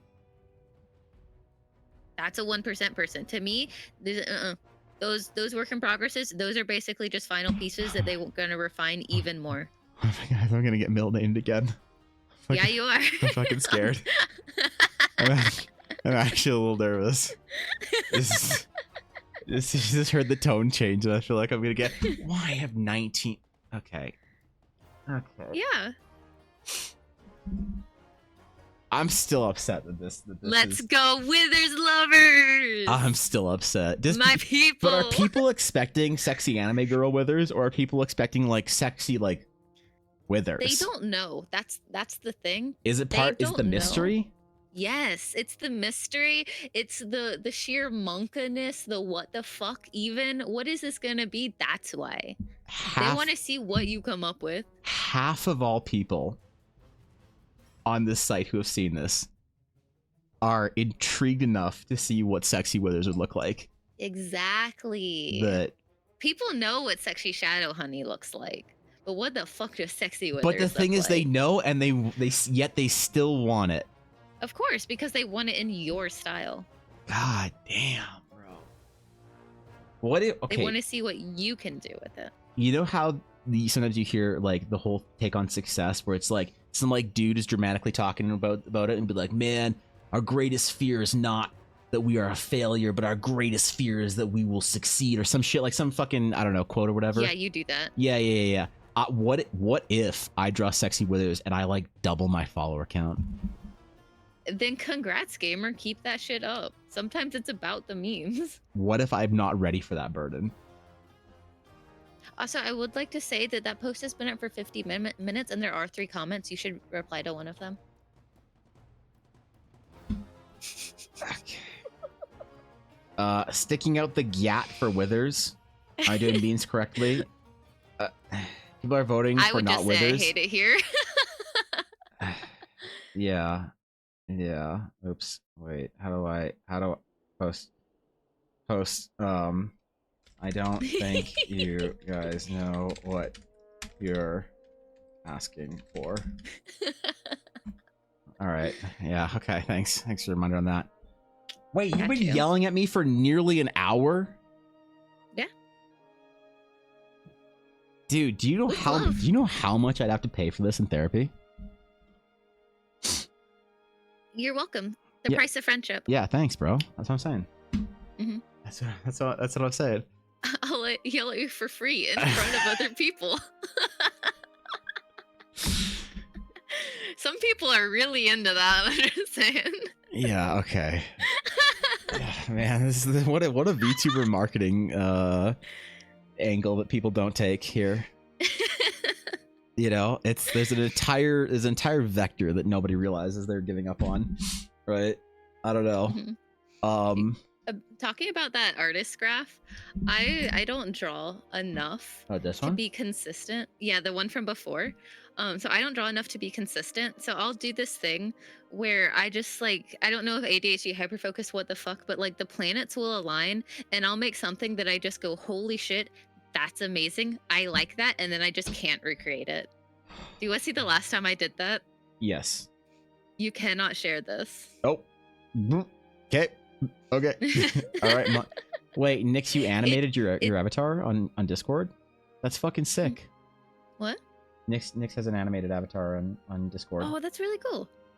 That's adorable. What the fuck? Okay. All right. Hold on. What is this? You can make GIFs your profile pictures now. Is this skin rendering for this made me so fucking proud. I was just like, holy shit, man. That is skin. Yes. Okay. That's correct. That you did render skin correctly. It's actually not lewd chat. It's just, it's a part of a secret project I'm working on that I refuse to tell anybody about. You know, actually, speaking of, yeah, I think, okay, so I need to trade offer. All right. Okay. Trade offer. Got it. Trade offer. Okay. Yes. Trade offer. Yes. You receive this piece finished at least a week early. In exchange. When was the deadline? There wasn't one. But like whenever I'm going to do it, you could get it. Like we're going to do it in 3 weeks. You get it in 2 weeks, right? Why are you pushing yourself?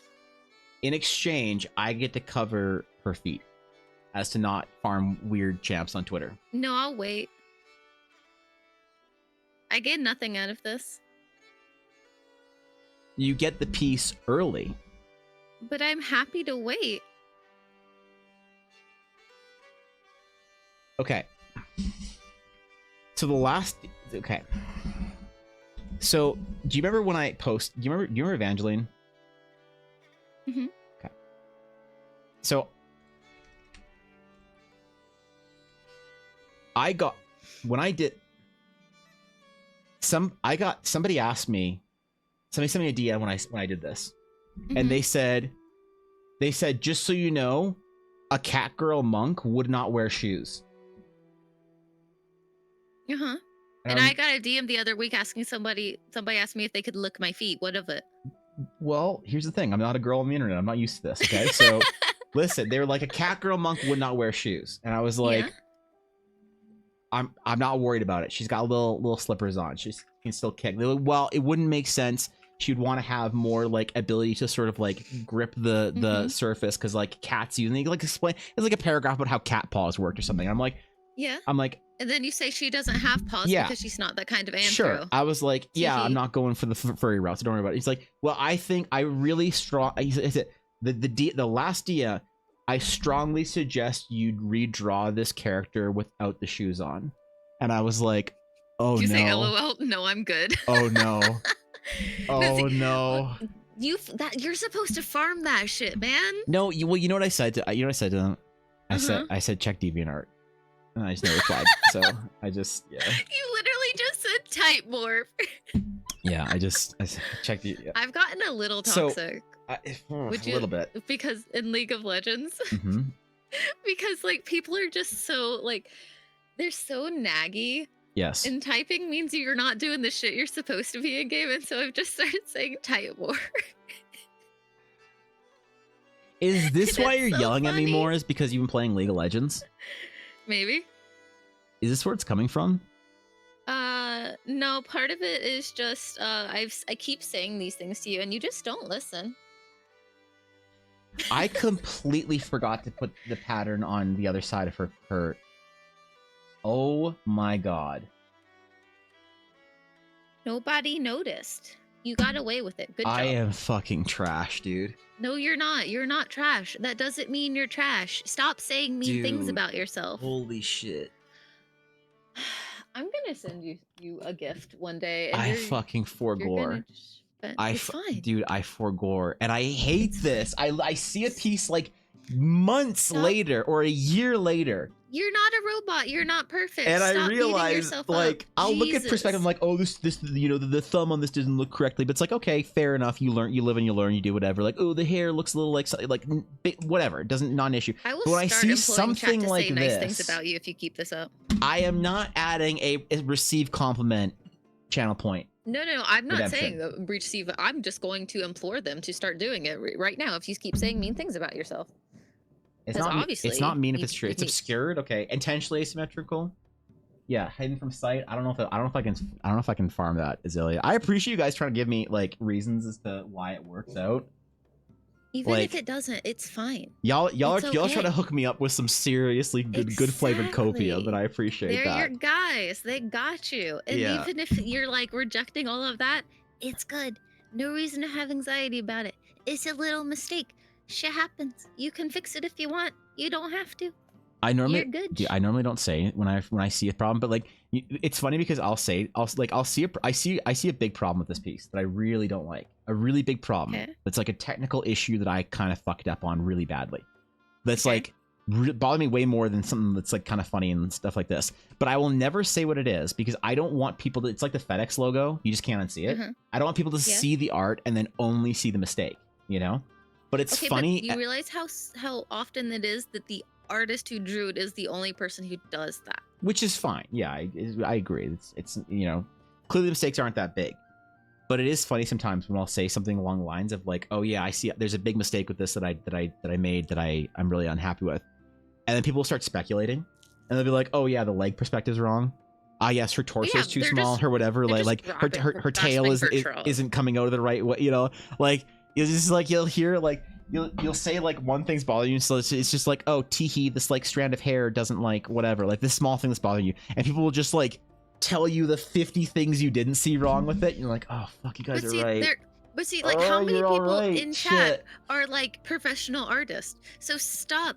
You're literally baiting yourself to hate every piece you draw when you do that. What? I like this one. They're good. You like this one? Yeah. Say it one more time. Say it with your chest. Say it with your titties. Come on. You like this piece? Go back. Come on, let's go. It's I. No, come on. Say it with confidence. Nah, it's I. Yeah. Say it with confidence. We're not moving on. I'm gonna draw a bunch of little flowers. It's gonna be real pretty. I'm very excited. There's gonna be some flowers, you know. It's gonna be ready just in time for summer. Cute. They sent me this message. They're like, "Hey, I did this. Is it okay? It's not too summery, right?" I'm like, "What do you mean? It's perfect. It's so cute." I love it. I gotta practice, man, because I want to do this like anime style stuff, but I feel it feels like it's so hard to depart from. Even this is like lacking a lot of the sort of the traditional anime stuff, even in the line work phase or whatever. I really like it though. I like the blend of style that you're doing with it, especially once it gets color. Yeah. Yeah, well, you know what I'm also doing? I'm also doing a completely new, like one thing that I kind of like never really liked about a lot of Japanese artists and illustrators is that they have these like step-by-step how to shade things, and like 90% of like successful Japanese illustrators do the exact same thing, and it's so limiting, right? It's just like, no wonder you get frustrated because it's like you draw anime your entire career, you don't get better, and you're frustrated that you're not like making a difference in art. And it's like, well, no shit, you follow the exact same steps that every other artist does because it's what you do, you know? But I'm trying to learn those steps, and it's actually so relaxing to learn how to like the step-by-step paint by numbers, color by layers, style by whatever's. So I'm actually having fun on this. It's like growth in a completely useless direction for me. for nothing that will impact my career other than just me enjoying the process. Oh my which god, is kind of it's fun. almost like you're letting yourself have a hobby. Dun dun dun. I finished Baldur's Gate 3, okay? I don't need a hobby anymore because I finished my video game for the year, and I deserve no video games until next year. And then I'm going to buy Rogue Trader on sale when it goes down to $15, and I'm going to have my game for 2025 next year. So until then, work and run D&D games. That's what we do. Okay? Do you want to play League with me sometime? No. Okay. Got it. I don't know if I have League installed right now, actually. I have no idea. Oh, I do. I do have League installed. I could. Yeah. I could. But why play League when we could play one-on-one D&D? We could do that. Because you're too busy. That's why. We because could. you're way too busy to ever do any of that stuff with me. So what if I finish? What if I finish? Where did I close? Did I close? I'm not saying that so that you overwork yourself just to end up having like a sliver of time where you're free. That's not what I'm saying right now. And if you take it that way, I will physically beat you. So you want me to finish this sketch today? Finish the art. So we finish the art, and Chat, then yell at him for me, okay? and then no, you don't get to be too tired for this. Oh my god. And then we play one-on-one D&D together. Oh my god. Because I'm gonna have character art finally. You know you don't have to have character art to play D&D, right? So, my name's Evan Blair, and I've made my entire brand the fact that I have character art for D&D on the internet. That's what people expect out of me, you know. I show up my D&D game. Hey, it wasn't they're not their intention, but You're it broke my stuttering heart. so much. I know. Take a deep breath. Listen. It's okay. I do it My too. heart Take a deep fucking breath. broke when my D&D players, when they said, and they don't know, I've never told them they did this, but they said like something along the lines of like, you know, oh my god, we're fighting little guys, let's get the map together. They're like, I'm so excited for this, right? I'm so excited. Sleep is for the weak, just grind TDS. nodders. Yeah, see, you're right, DC, 100%. I'll sleep when I'm dead. And they said to me, they're like, no, we're promoting positive, nope, like healthy, don't reach chat, healthy mindset, healthy mindset. Evan is already on healthy mindset. Chat, you have to help enforce positivity. Chat, we're trying to promote positivity, healthy mindset. So anyway, she was like, I'm so excited to see what we're fighting, and I'm like, oh yeah, you're fighting. And I described it, and she was like, oh man, I can't wait to see it. And I was like, see what? She's like, well, the art for it. And I was like, oh, I actually didn't do art for this one. And she was like, oh, okay, no big deal. And I was like, oh. She's like, yeah, no, I love seeing your art, and whenever you have it for stuff, I love seeing it. I was like, yeah, sorry about that. And she's like, don't be sorry. And I was like, yeah, man. And then we fought another thing, and she was like, okay, here's the boss. I'm so excited for this. And I was like, oh, I didn't actually do art for this either. She's like, oh, no worries. Why is she and I was like, that you're gonna make custom art for every enemy? Because I did that for so long, and I realized when I stopped having time to do that for a D&D game, I just sunk into a puddle, man. I was like, you're right. I used to do this. People were so excited for it, and then I just stopped doing it all the time. That's why I took 4 months off D&D. Set boundaries. You're absolutely 1000% allowed to not do a thing that was bad for you anymore. And if anybody does not understand or respect that, especially when you bring it up, that you're like, hey, I used to do this, I don't have time to anymore, sorry guys. If that then becomes a sore spot or a point of disappointment for an ongoing point of time, that's on them for having unrealistic and unhealthy expectations. So you're saying is I should tell Thorkin I do not want to play League with him? No, I'm saying that you should express when something is beyond your capabilities at the time, because you do not have the time and are working yourself into a grave. And then the other person is supposed to respect that boundary so that you guys can move on together healthily with your like D&D relationship.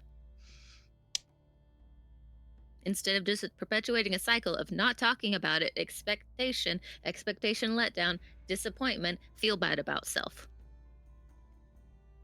You gonna middle name me again? I just did. Fuck. Damn it. Damn it. Oh man. But what if I want to have the character art done before we do our 1v1 one shot? Okay, well, hi, Fishy. I would like to have the character art for the one shot done before we actually play. So wait, did okay, Fishy that's cool. If major that in works for you and psychology, it or doesn't is put she too much just stress on you, then I'd brilliant? be happy to wait and to do stuff. Do you want to chat while you do stuff? Yeah, I don't know. Wouldn't it be so meta if we play? Dude, wouldn't it be the most Giga Chad thing if I ran a 1v1 D&D game for you whilst drawing in the background? That sounds like a lot of stuff for you to juggle and manage, especially considering that Chad is in here. And Atari, I am just brilliant. Thank you very much. Hair flip. Tee. Okay. Okay. Yes, this is that. All right. Yeah. Okay. No, but I do that when I'm playing D&D. I draw while I'm playing D&D. And but the problem is, I don't want to reveal my secrets though. My players think that I have like a command center up of everything, of like names and villages and fucking stat blocks and everything. You know, 6 consoles, 12 speakers. Like they think I am at the command center. Realistically, I lose most of my D&D notes because I make them like, it'll be like you know, Byron bar money.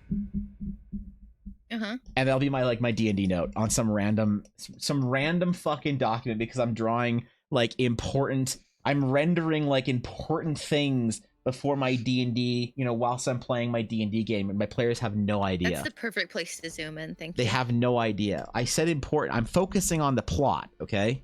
True. As a DM, your responsibility is the plot. The player's responsibility is the story. Right? What happens on your plot? You're Tolkien, they're Frodo fucking Baggins. Okay? And so if my responsibility is zoom in and post to Twitter. No. Really, he needs to wait. He needs to zoom in, schedule a post for later tonight so that he can figure out time zones for when it's best to post things. If he posts it now, then that's just 3 posts within the same like 2-hour time slot, you know? Should I jump on the art versus artist trend? Yeah, people do this kind of stuff. You should absolutely. You should also jump on the other like repost thing that people are doing, which is like you know, the one where they just like post like human artist or whatever, and they post like this stuff. Made by human art. Yeah, that like, one. There's the art versus artist where it's like a picture of you and then it's a bunch of like thumbnails of like art that you've done. What if I do like do the you want to do it in me? a serious way or in a meme way? It's Twitter we're talking about, so it has to be a meme. Okay, so it has to be the one with all of the croissants, right? No, it's just gonna be a zoom up of all the plot that I draw. Unironically, I follow people who do that. Do it. What if I let the artists that look up to me, the young artists that are aspiring to be a mediocre artist like me, what if I let them down by simply playing into the trend and showing them that I'm no better than the algorithm? That all I'm willing to do is repost the bust of my characters to try and farm thirsty Twitter clout. Because I would lose the D&D followers. I'm about to get real with you for a second. Okay. All right. No one is above the algorithm. It's just the algorithm has gone by many different names throughout history. Like back in like when they were patrons, it used to be no one lives above the patrons. No one lives above the algorithm. There have always been those things that the artists do not live above. And then people just look back on history on the people that they consider the greats, or the people who, you know, lived super poor, awful lives, but made really compelling artwork and then died sad and alone. And they're like, this person, they weren't a slave to the algorithm and they were like great for all of these reasons. Yeah, one or the other. The algorithm. We're all a slave to the algorithm. And what people like. I think. Look, you're right, Nick. Think about it best. I think we need to give the algorithm a cooler name. We need to call like the algorithm like Apophis or something, right? So I'm posting this for Apophis. You know, especially if that's what helps your mental, do it. As if it's like some tribute you must offer the deities. The Apophis demands boob window. Yes, Apophis demands boob window. And I must appease you gotta appease Apophis. Listen, Apophis does not fuck around, all right? Apophis if I don't see a silly little comic of like stick figure Evan at his computer desk screaming up at the heavens, I must appease Apophis with booba window, I will cry. I'm just saying, chat, you have an assignment. I'm not looking at D&D memes, okay? I'm just not. You have the assignment, chat. I'm not going to I D&D believe in you. memes. Okay, I'm not. You can't make me go. Last time I went to D&D memes, I saw a picture of me with it's cat fine. ears I'll on. find it and DM it to you. Don't worry about it. Okay, God. Just put it in stream chat or whatever. I got you. I feel like Mufasa right now, and I need to tell you not to go to the Shadowlands. I need you to be Scar for me, okay? Okay. Run, Simba, run. Come on now. Yeah, okay, no, we're not going to D&D memes. I'm not going to send you to D&D memes, okay? D&D memes is... Things happen in D&D memes that make me wonder. Like, there's 2 channels in the Discord that I said for my own sanity I would post up and they could exist, but I would not, you know, I would not acknowledge their existence. One was D&D memes. I have one of those too. What do you call it? I have the Arson channel. Oh, that beautiful name. I have D&D memes, and I also had the Guild RP channel. And I had to kill the Guild RP channel because some people like play by post RP. It's kind of fun, right? And it's not because of like, oh, it got degenerate and someone took their whatever out. Like, it's not. It's not. Surprising. It's not. Yeah, surprise! It didn't actually need to be purged from orbit because it got fucking degenerate. Listen, I'm proud of you, the guild is all very well adjusted adults. Like in the fact that we're D&D. I don't fucking know, man. Sometimes I ask myself that. You're all well adjusted? Yeah, we play D&D to handle our trauma. We don't buy dogs. I also don't buy dogs. Well, I said to handle our trauma. So, maybe you're not handling it.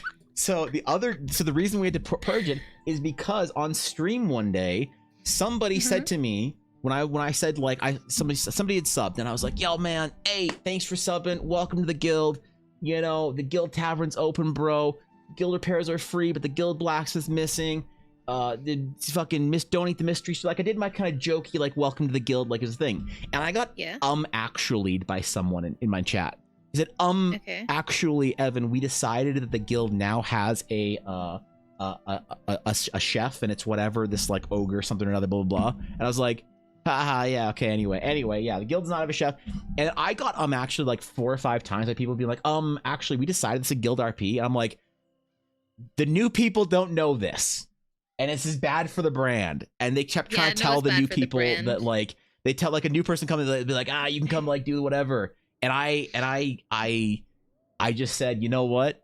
I no longer have control of the message. I'm nuking this. Y'all were having fun until you decided what the inside of the guild hall looked like without me, and now it's gone because people were like, because someone actually did some like super sweet new sub was just like, wait, I'm confused. I thought you said that whatever. I'm like, no, that's just the people that made this up because they're RP. Fuck. Okay, yeah, we're gonna purge this. It hit the line. Yeah. The fireplace has been buffering since the beginning of the stream, Ella. I saw it when I was like going live. The fireplace was buffering, and I knew that somebody would get triggered by it. You know, it's like to me, Ella. It's like I always consider that I leave in mistakes. So like I leave in typos. I'm going live messages. I leave in like problems like that. Like I'll leave the fireplace buffering. Yeah, because it's kind of like, you know, such a brat. Well, you know, like the mobile ads, like you see someone poorly playing the mobile game, and so you as the person, the mobile like game like target audience are like, well, I could beat that, and then you go download it, you're like, jeez, look at how good I am, I can beat this mobile game, right? To me, leaving in typos and mistakes the stream is it brings that energy in where someone's just like, oh my god, I need to click on stream to correct Evan's typo in his going live tweet. It's also engagement, you know, right? Like here's the thing, Ella. You're part of a chat metric now. You're a statistic. Twitch thinks I'm a better streamer than I am because I have one more chat that wouldn't have happened. You wouldn't have sent a message in my stream all day had it not been the obsession you have over the guild fireplace buffering. Actually, she did because she let me know about some really cool dice that she sent me earlier, so sorry. So I'm considering adding some sort of like large kind of like on Scarlet we had sort of a large metal floating thingy, whatever. And it didn't really work, but on Runa we're kind of pushing the design, and I think she would benefit from some symmetry, you know, because she's kind of she's kind of like flat on. Like I very rarely do my characters. She's not very flat. You know what? Here, fuck around and find out, fishy. All right, I'll middle name you. All right, you know what we're doing? You know what we're doing? No! We're covering up. We're covering up. Evan hates me. We're going full modesty. we're covering up. Fucker. We're covering up, and we're losing. We're just giving her a petite form. All right, we're just losing it. I have a feedback now. What you don't? I don't. I didn't. The problem is I didn't ask this time. So all right. But you asked before. Fuck, it's not like an open ticket that you get to didn't redeem explain that whenever earlier. you want. Because it's self-evident, okay? It is. I didn't pick that in up. the mo.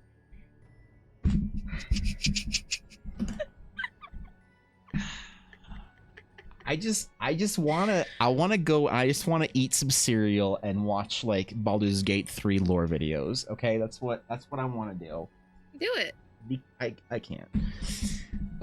Okay, so we could honestly just rip off the cool things we did for Scarlet. Actually, I actually wanted to use those. Okay. So you have what the fuck just happened? No idea. Like 8 windows from Photoshop just open. I hit an accident. Why is Adobe Bridge open? No idea. How am I just fuck my keyboard up again? And why is this different now? Why is the preview window? Okay, anyway. Have you been having keyboard issues or something? Don't fucking start with me. No, I'm really asking. I don't know. Yes, I have been having traumatic keyboard issues, okay? Oh, no, I have been sorry. I have been having so many. The biggest one is my keyboard would just decide that it doesn't know how to light up anymore. And so I'm sitting here in the dead of night, in the dark. And it's dark, and you can't see. And I can't see my hotkeys because people are like, oh, but you should know when you're typing how all your stuff. It's like, yeah, sure. If you're typing, fine. Your hands are in the right place. Your keyboard's not at an improper ergonomical angle, whatever. Sometimes when I hit the wrong key on my keyboard, I glance down and recognize I've hit P instead of the fucking square bracket for my brush. And I need I need my keys to be lit up in the middle of the night. I agree. And it just decides not to. And I don't know why. And then I try and open the software and the Logitech just says, no, you have to force close everything for the software to then maybe open. The software's just like, hey, sorry, your keyboard isn't working. We have an update. And I'm like, what's the update for? And it's like, your speakers. Why does that impact my keyboard? Thanks, Logitech. So at least you have a new keyboard. I do have a new keyboard. It's true. Yeah. I cried a lot. I was there. It was great. I'm not in complete pitch black, Victus. I have like soft lights around the room, but right here in this corner, I don't have any light, and I really need to fix that. I want to lighten this corner because it's really dark. You should get like those cool pudding keycaps. I'm not getting a pudding keycap. What the fuck? You know what I'm talking about, though? Yes, I know exactly what you're talking about. Well, you don't like them? No, because the reason why I have this, so this is my like ode to Fishy keyboard. Like I got this keyboard. I was inspired to get this keyboard because Fishy and I became good friends in the last year or so, and so I wanted a keyboard that was as flat as possible, and as so I got the like thinnest, flattest like washboard keyboard I could.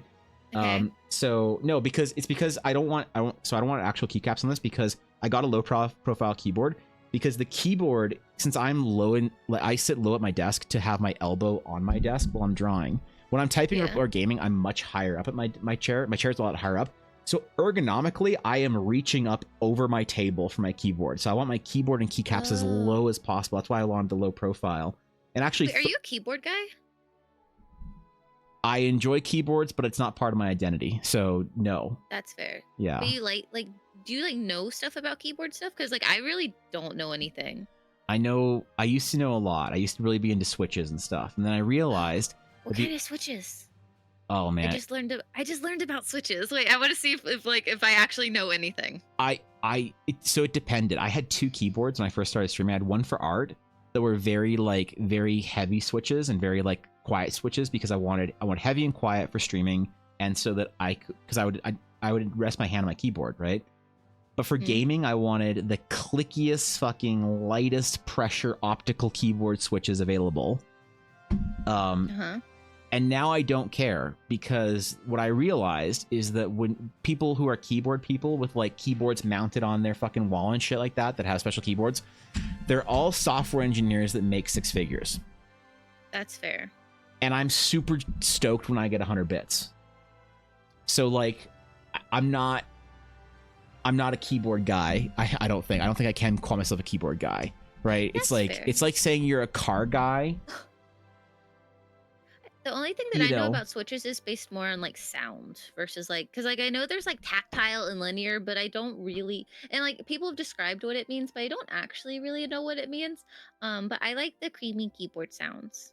Like they're not really like clacky and they're not really clicky, but they're like dunk dunk dunk a little bit. So do you like it when there's a bit of an elastic feel to your keys and then they snap at the very end, or do you like it when it's just a up and down motion, just like I have it's had super a smooth? membrane keyboard for as long as I have known, so I don't have a frame of reference for that. That's a keyboard that you can like throw into a bayou and it'll be okay, right?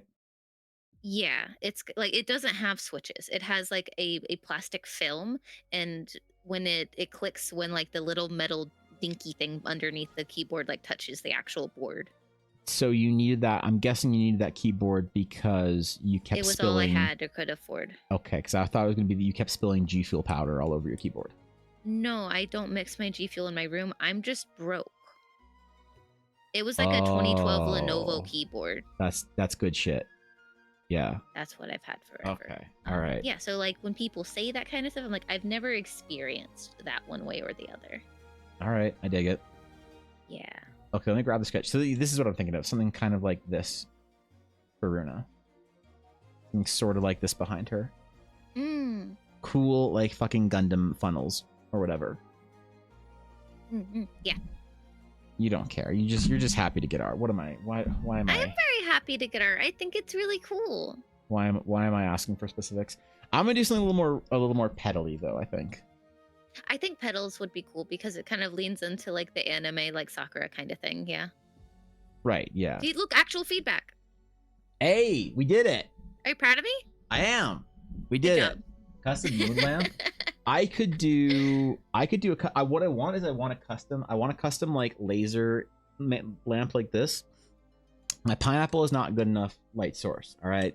I have my neon banana over on my wall that you guys have never seen, and I have my pineapple light, but they're not enough light source. I want to get a laser light like this, but I want it to be the Eldara, like the Realms of Eldara, Gate of Eldara logo, like the official realm. Wait, have you guys seen this? I don't think I didn't use this for the. I don't think anyone's seen this yet.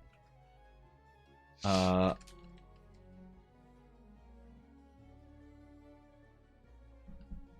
I finally spelled of correctly. That would help.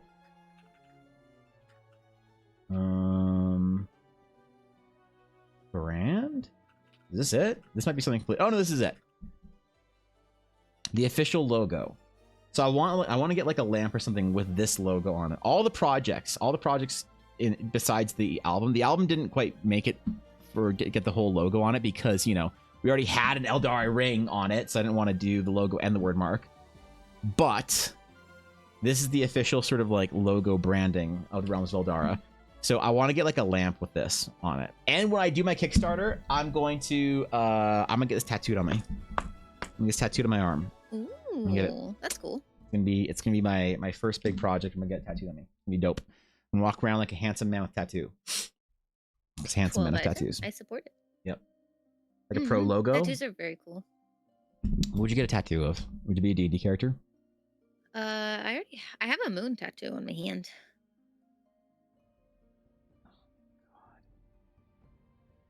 It has an actual story. It's just not what I'm comfortable telling on stream because it's really fucked up. I knew that you were in secret the weird Wicca girl that has crystals and fucking sage and moons and shit. I've already told you that I was. That's how I was raised. But yes. I didn't realize you still were. Hi, hello. Oh my god, you should just play a druid in every D&D game. Oh. That druid is one of my favorite classes to play. Oh, just self-reported. No, I know what I am. Hey, hello. Yeah, all right. All right, pedal thingy. Pedal thingy, yeah. Because we got it. Listen, the astral sages and knights I decided they might have some of these sort of features, but I didn't really want to put it on Scarlet because it felt like, honestly, it felt like too much of a high level thing, right? I initially said that being able to like manipulate astral steel like that or whatever was a very high level thing, but we're making Runa a high level character, so. True. I love the idea of her being like really like combat wise super capable, but just horrible with directions, and just the quest for actual players is just finding her and bringing her back to civilization because she got lost in the woods somewhere. You have to find one of the most powerful astral conjurers ever because she got lost. Yeah. Oh no. But I don't know, I love it when like it humanizes like insanely powerful like people, I feel like, and I like it when they have flaws. What would the quest reward be? Oh, would it just be like an arbitrarily large amount of money?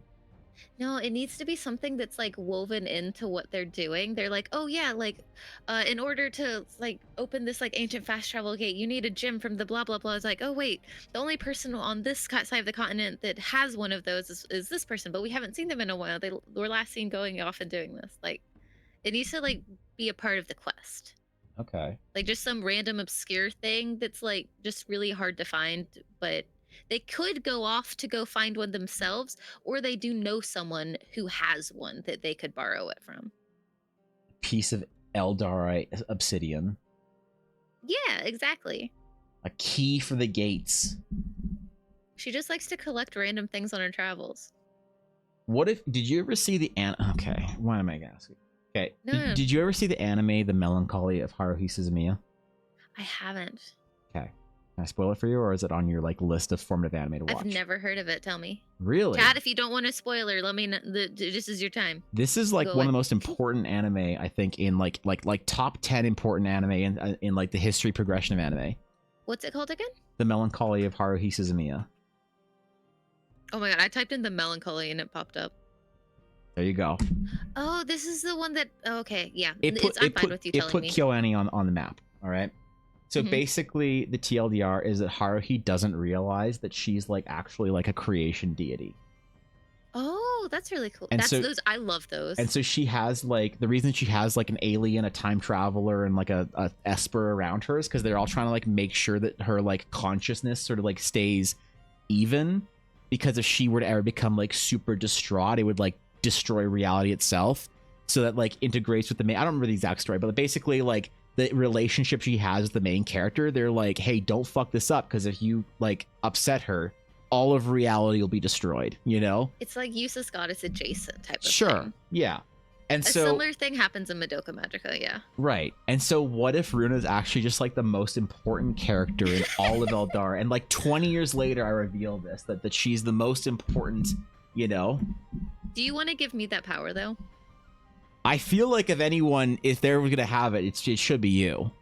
I'm honored. I would love that. If anyone has to be a being of pure chaos without realizing it, that like holds the threads of reality together without even knowing it, it has to be somebody that doesn't want that power, even importantly know they have it.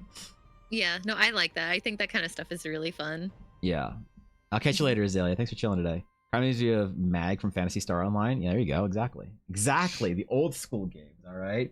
But instead of a mag, it actually serves a function in the story instead of, you know. Damn. I have trauma about that game, okay? I wanted more from it, so.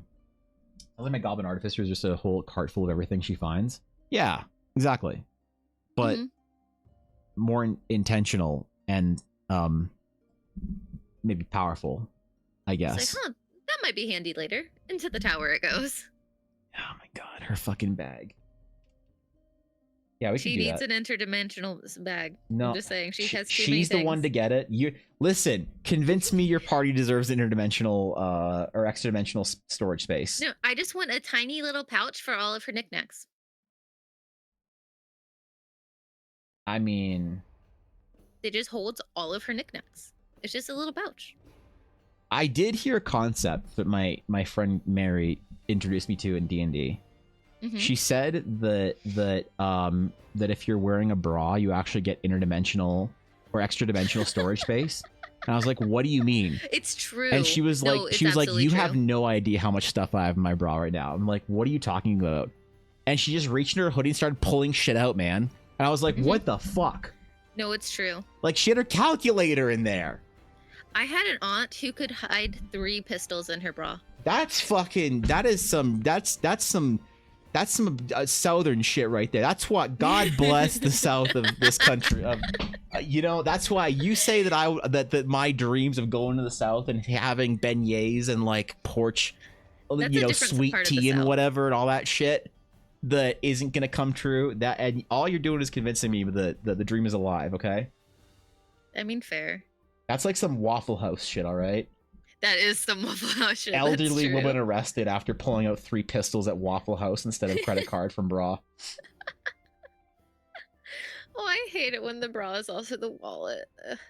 Boob money is sweaty and gross, and that's not nice. Bro. You don't know where your fucking credit cards get, like, you tap that shit on something and then nah, I ain't about that, man. Yeah. I treat my cards just as disgusting as cash. You know? Yeah. Right? So, you come back from Texas yesterday? Oh, shit. Yeehaw. I want to go to Texas and watch a fucking football game so bad. I want to go to a tailgate party and, like, jump through a table or something, you know, or get arrested. You don't want to get arrested in America, I promise. It's fine. It's like, yeah, it's really like coming to Canada and getting attacked by a goose. It's like Do the goose have guns? Well, man, the Canadian geese are the epitome of fuck around and find out. I have never seen more American tourists get fucked up by the wild wilderness than geese. And like, there's no fair. It's a thing, man. Like, whenever, it's so unfortunate, but whenever there's like a bear like mauling or whatever in around the national parks where I live, it's always just like this like big deal. It's like there was a grizzly bear attack on a hiking trail yesterday, and everyone's like, "Oh no, I hope that everybody's okay, and I hope that everything what happened?" It's like, well, 2 tourists from Delaware approached a mother grizzly trying to get a photo with trying to make a selfie. You're like, oh, okay, yeah, no, it's not. Like if you take the statistics of like animal attacks in Canada and you look at it, it's like, ooh, that's scary. But if you remove the statistics of specifically American tourists and we were fucking around and finding out, for some reason, right? Yeah, we were. The statistic is very low. I don't know why when Europeans come to Canada, they're like, no, I ain't messing around. You know, Asian tourists are like, we'll stay in the fucking bus. We're good. You know, we're on the other side of the glass. Just the here, hold my beer. But yeah, the Americans, they come up to the national parks here and they're just like, wow, it's the rare albino grizzly bear that wanders around Banff National Park. Let me get a selfie.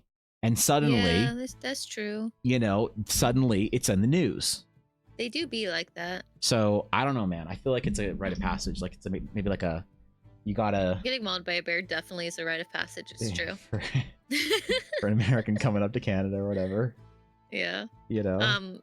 If I ever visit you, I will not be doing that. Thanks.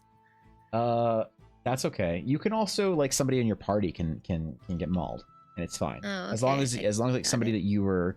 So if you come up to Elder Archon or whatever, like, which one of the mods is most likely to take one for the team and get mauled by a bear? Intentionally? Yes. Like to protect others? We'll say no because somebody has to get mauled by a bear.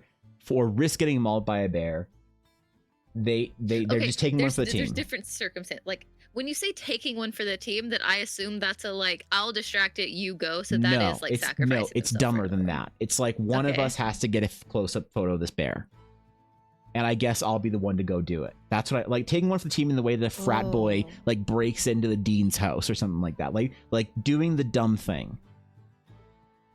I haven't talked with all of the mods enough to be able to know, but part of me wants to say it's just Blaze. I was gonna say we'll say odd 3, but we're just gonna both say Blaze. Part of me wants to say it's Blaze. It's absolutely Blaze. He's the corn-fed fucking raised mod. It's true. Blaze over here like corn the long way any day of the week. And so I feel like you could get it, you know. Everyone gives well, see, I knew that Blaze was like my personal number one for that, but I wanted to make sure that nobody else that you thought outranked Blaze, and then made Blaze the number 2. Yeah, that's fair. Also, I love making Blaze say I hate it here. It's one of my favorite things. Yeah, I love it when I can get you to do the okay, dude, and then put your hand in your head in your hands. That one's really satisfying as well. It's how far up. Somebody once said that my disappointment is like, what is it? It's parallel to how far up I massage on my temples. It's like how much my hat raises up while I'm massaging my fucking temples is like how disappointed I am. If you take your glasses off, you know you won. Oh yeah, that's pretty. Yeah, it's true. Okay. That's the thing. When I get you to do that shit, I know I've peaked. All right. Mhm. Okay. Well, hey, if you wanna come to Eldaracon and see Blaze get mauled by a bear, I don't have a passport. You fucking what? Passports are expensive. What do you mean? What do you mean a passport is expensive? It's like $70. I have no income except for stream right now. What do you mean?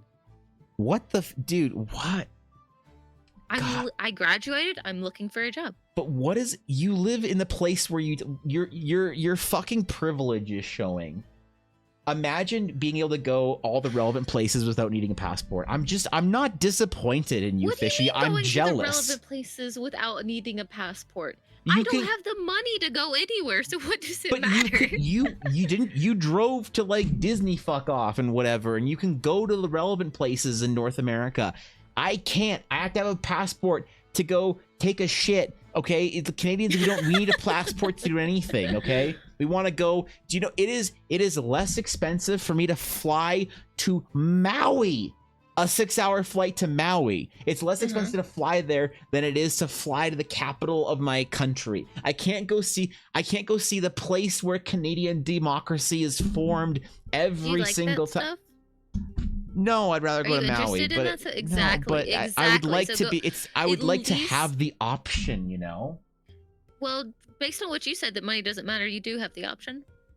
I did not say money doesn't matter. Yeah. You basically did, because I said, well, sure, I might not need a passport, but I don't have the money to, so it doesn't matter anyways. And you were like, no, it does. So because I'm just mad that you get to go places and not need a passport. I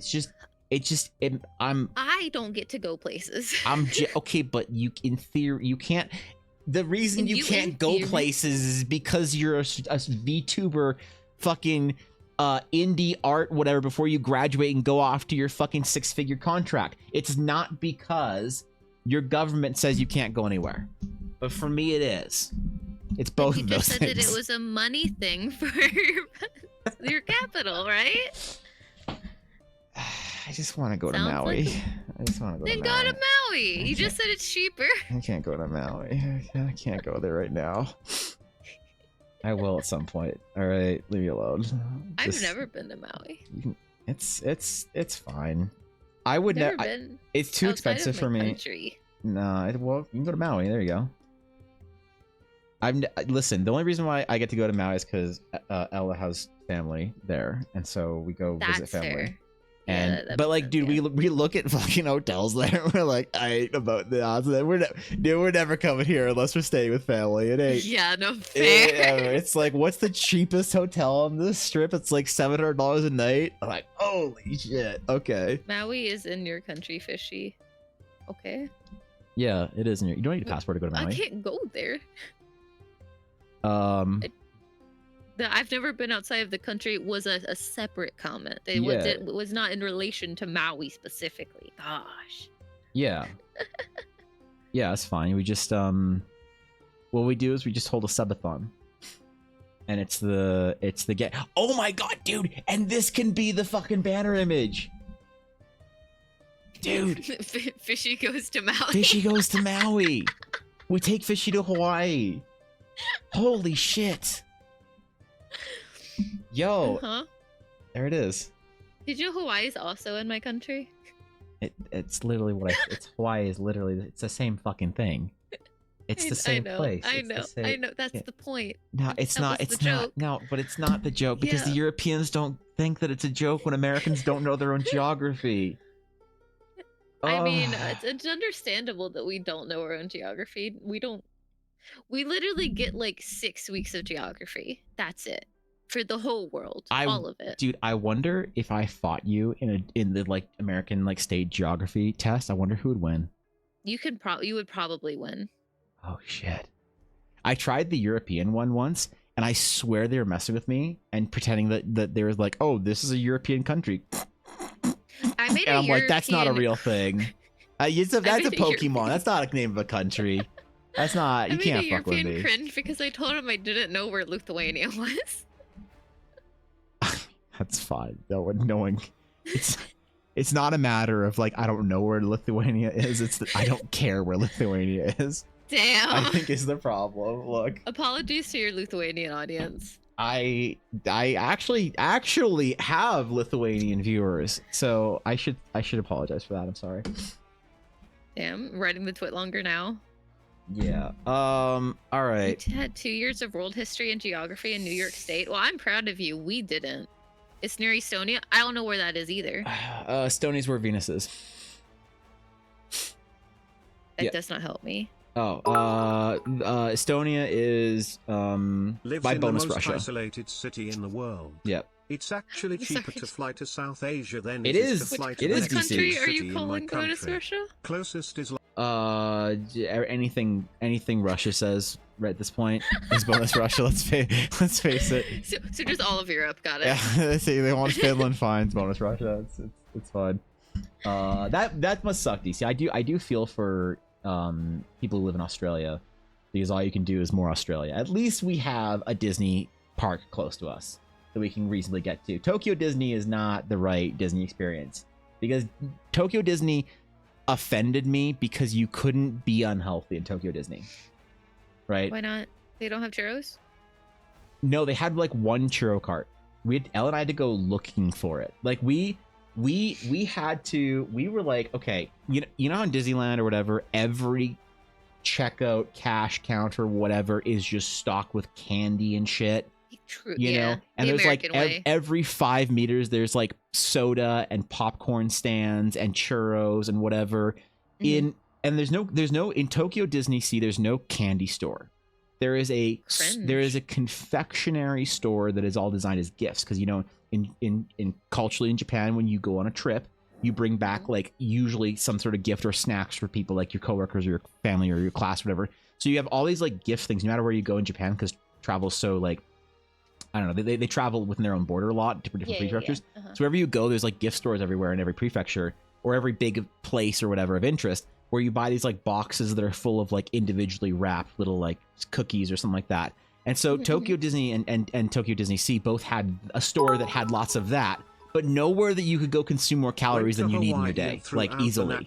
I got right? From the it was very Japanese because it came out of pump packs. You didn't want free cheese, DC? Free cheese is an American right. Right? That is America do be liking its cheese. That is actually people don't know what the 16th Amendment is. And free cheese is the right to get free cheese with every purchase of nachos at a convenience store. It's one of the reasons why America is you know the land of the free. You know, like all of our like checkouts at like grocery stores and everything, there's always candy at every single one of them. It's actually true. It is. That's literally all. It's all of them. How do you raise children healthily in America? Like, what do you do if you're like a parent that doesn't want to give your kid a lot of candy and you take them grocery shopping and they just consistently see candy packed? Like, you go to the self-checkout. In our self-checkouts have candy by each one of the fucking things. Oh, ours don't. Oh man, wait.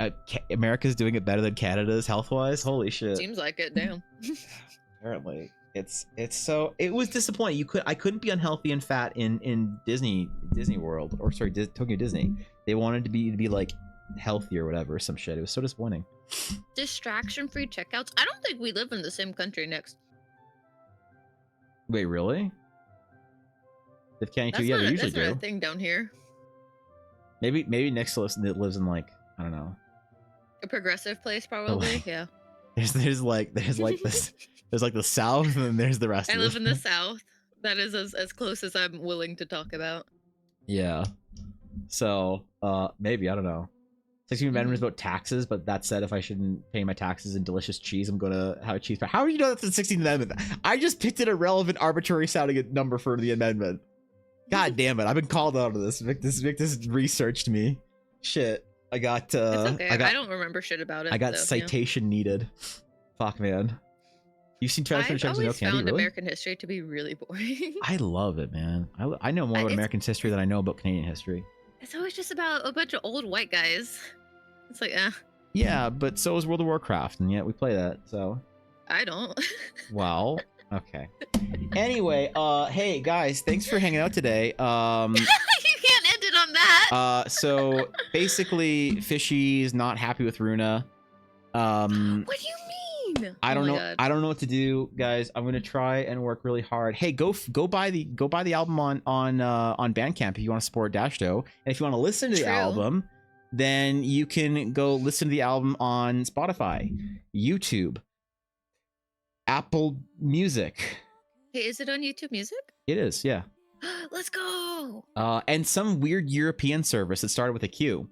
It sounded like a made-up word, but apparently they need it in Europe, so it's on a lot of places. I'm gonna get Dashto to make a link tree for it before I make my official post in Discord about the album release, so that you can get it whenever you want. But go support him; he's amazing, and this is the first big like product thing for Eldara. So, I'm very excited to listen to it. I can't wait.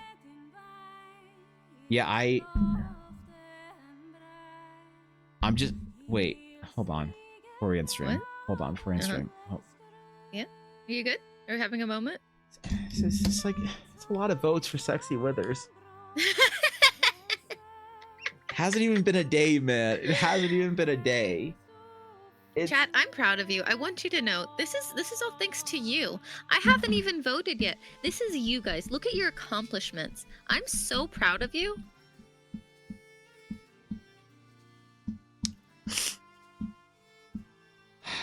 Okay, hey, I'll be live tomorrow. I'll see you guys then. Thanks for chilling with me today. I appreciate you guys. Until next time, my friends.